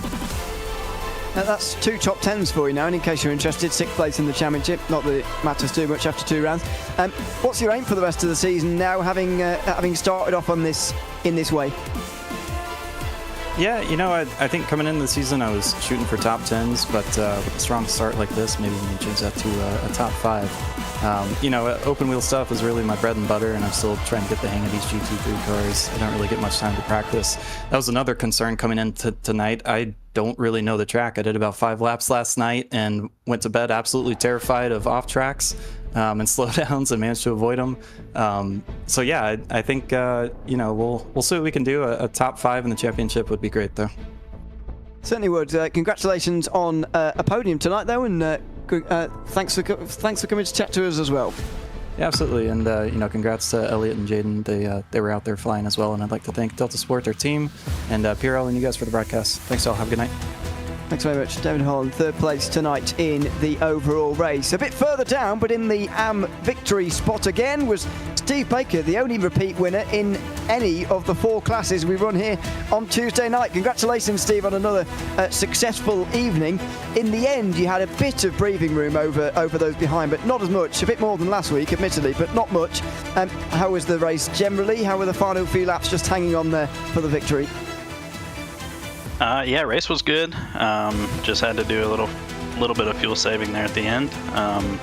But other than that, pretty uneventful. Anytime we got close, there was either a slowdown or something else by anybody but near us. So kind of hung out by ourselves most of the race, and yeah, wasn't too bad. What does this do for the rest of the season now? It's all well and good starting off with 2 victories, but of course we've got a long way to go. How are you feeling now about the rest of the rounds of this championship, knowing that you'll have that target on your back now for the remainder of the season, quite probably? Yeah, I mean, I'd still like to improve and just do better myself. I'm still pretty far down the field, so just want to improve. I'm glad that Monza and Le Mans are off the schedule, and the rest of the tracks should be a little bit better for the Porsche, so looking forward to those. Absolutely. Look forward to seeing you out there again next week. Steve, congratulations on the win tonight, and thanks for coming to chat to us as well. Thank you. Thanks very much, Steve Baker there, the winner in the AM class. Well, that is just about going to do it here for the Sprint Series this time round. Darrow, it was a good race in the end, good finish for third place. David Holland hanging on in the end, but Hilton Racing getting the 1-2 is the big story there. But Le Mans delivering, I think, as it so often does. Darrow's got his mic muted, so that's a great end to the evening. But anyway, we'll carry on. Would you like to say a few more words now you've got your mic open? Yeah, we've both done it now, haven't we? I was going to say we've had some great racing up and down the field. We weren't short on action. And it's going to be interesting to see how the drivers transition into next week at the Indy Road course. Of course, I think going to be more frantic in the opening laps. Qualifying maybe not as important in the strategy. There's more to be able to be done on it. But yeah, what an evening's worth of racing we've had. Yeah, good racing, less good commentary from us. But there you go. That's what happens. Join us again from 8:30 Eastern Time next week as we give you our coverage of the Indianapolis Road Course, round 3 of the GT3 Fixed and Sprint Series for the final season of 2024 Precision Racing League action. Of course, tonight has been all about remembering Martin Crisp, who sadly left us last week at the age of 59, SimCity Racing, honouring him with a parade lap before the GT3 Sprint Series race tonight, and getting 2 of their drivers into the top 10 as well as they raced in his honour. Jason Allen was 7th place and Sean Dickinson in 10th. He will always be remembered here in the PRL and sorely missed as well. We'll be back again tomorrow, of course, with more PRL action, and next time out, GT3s will be back at Indianapolis in a week's time. Until we see you then, goodbye for now.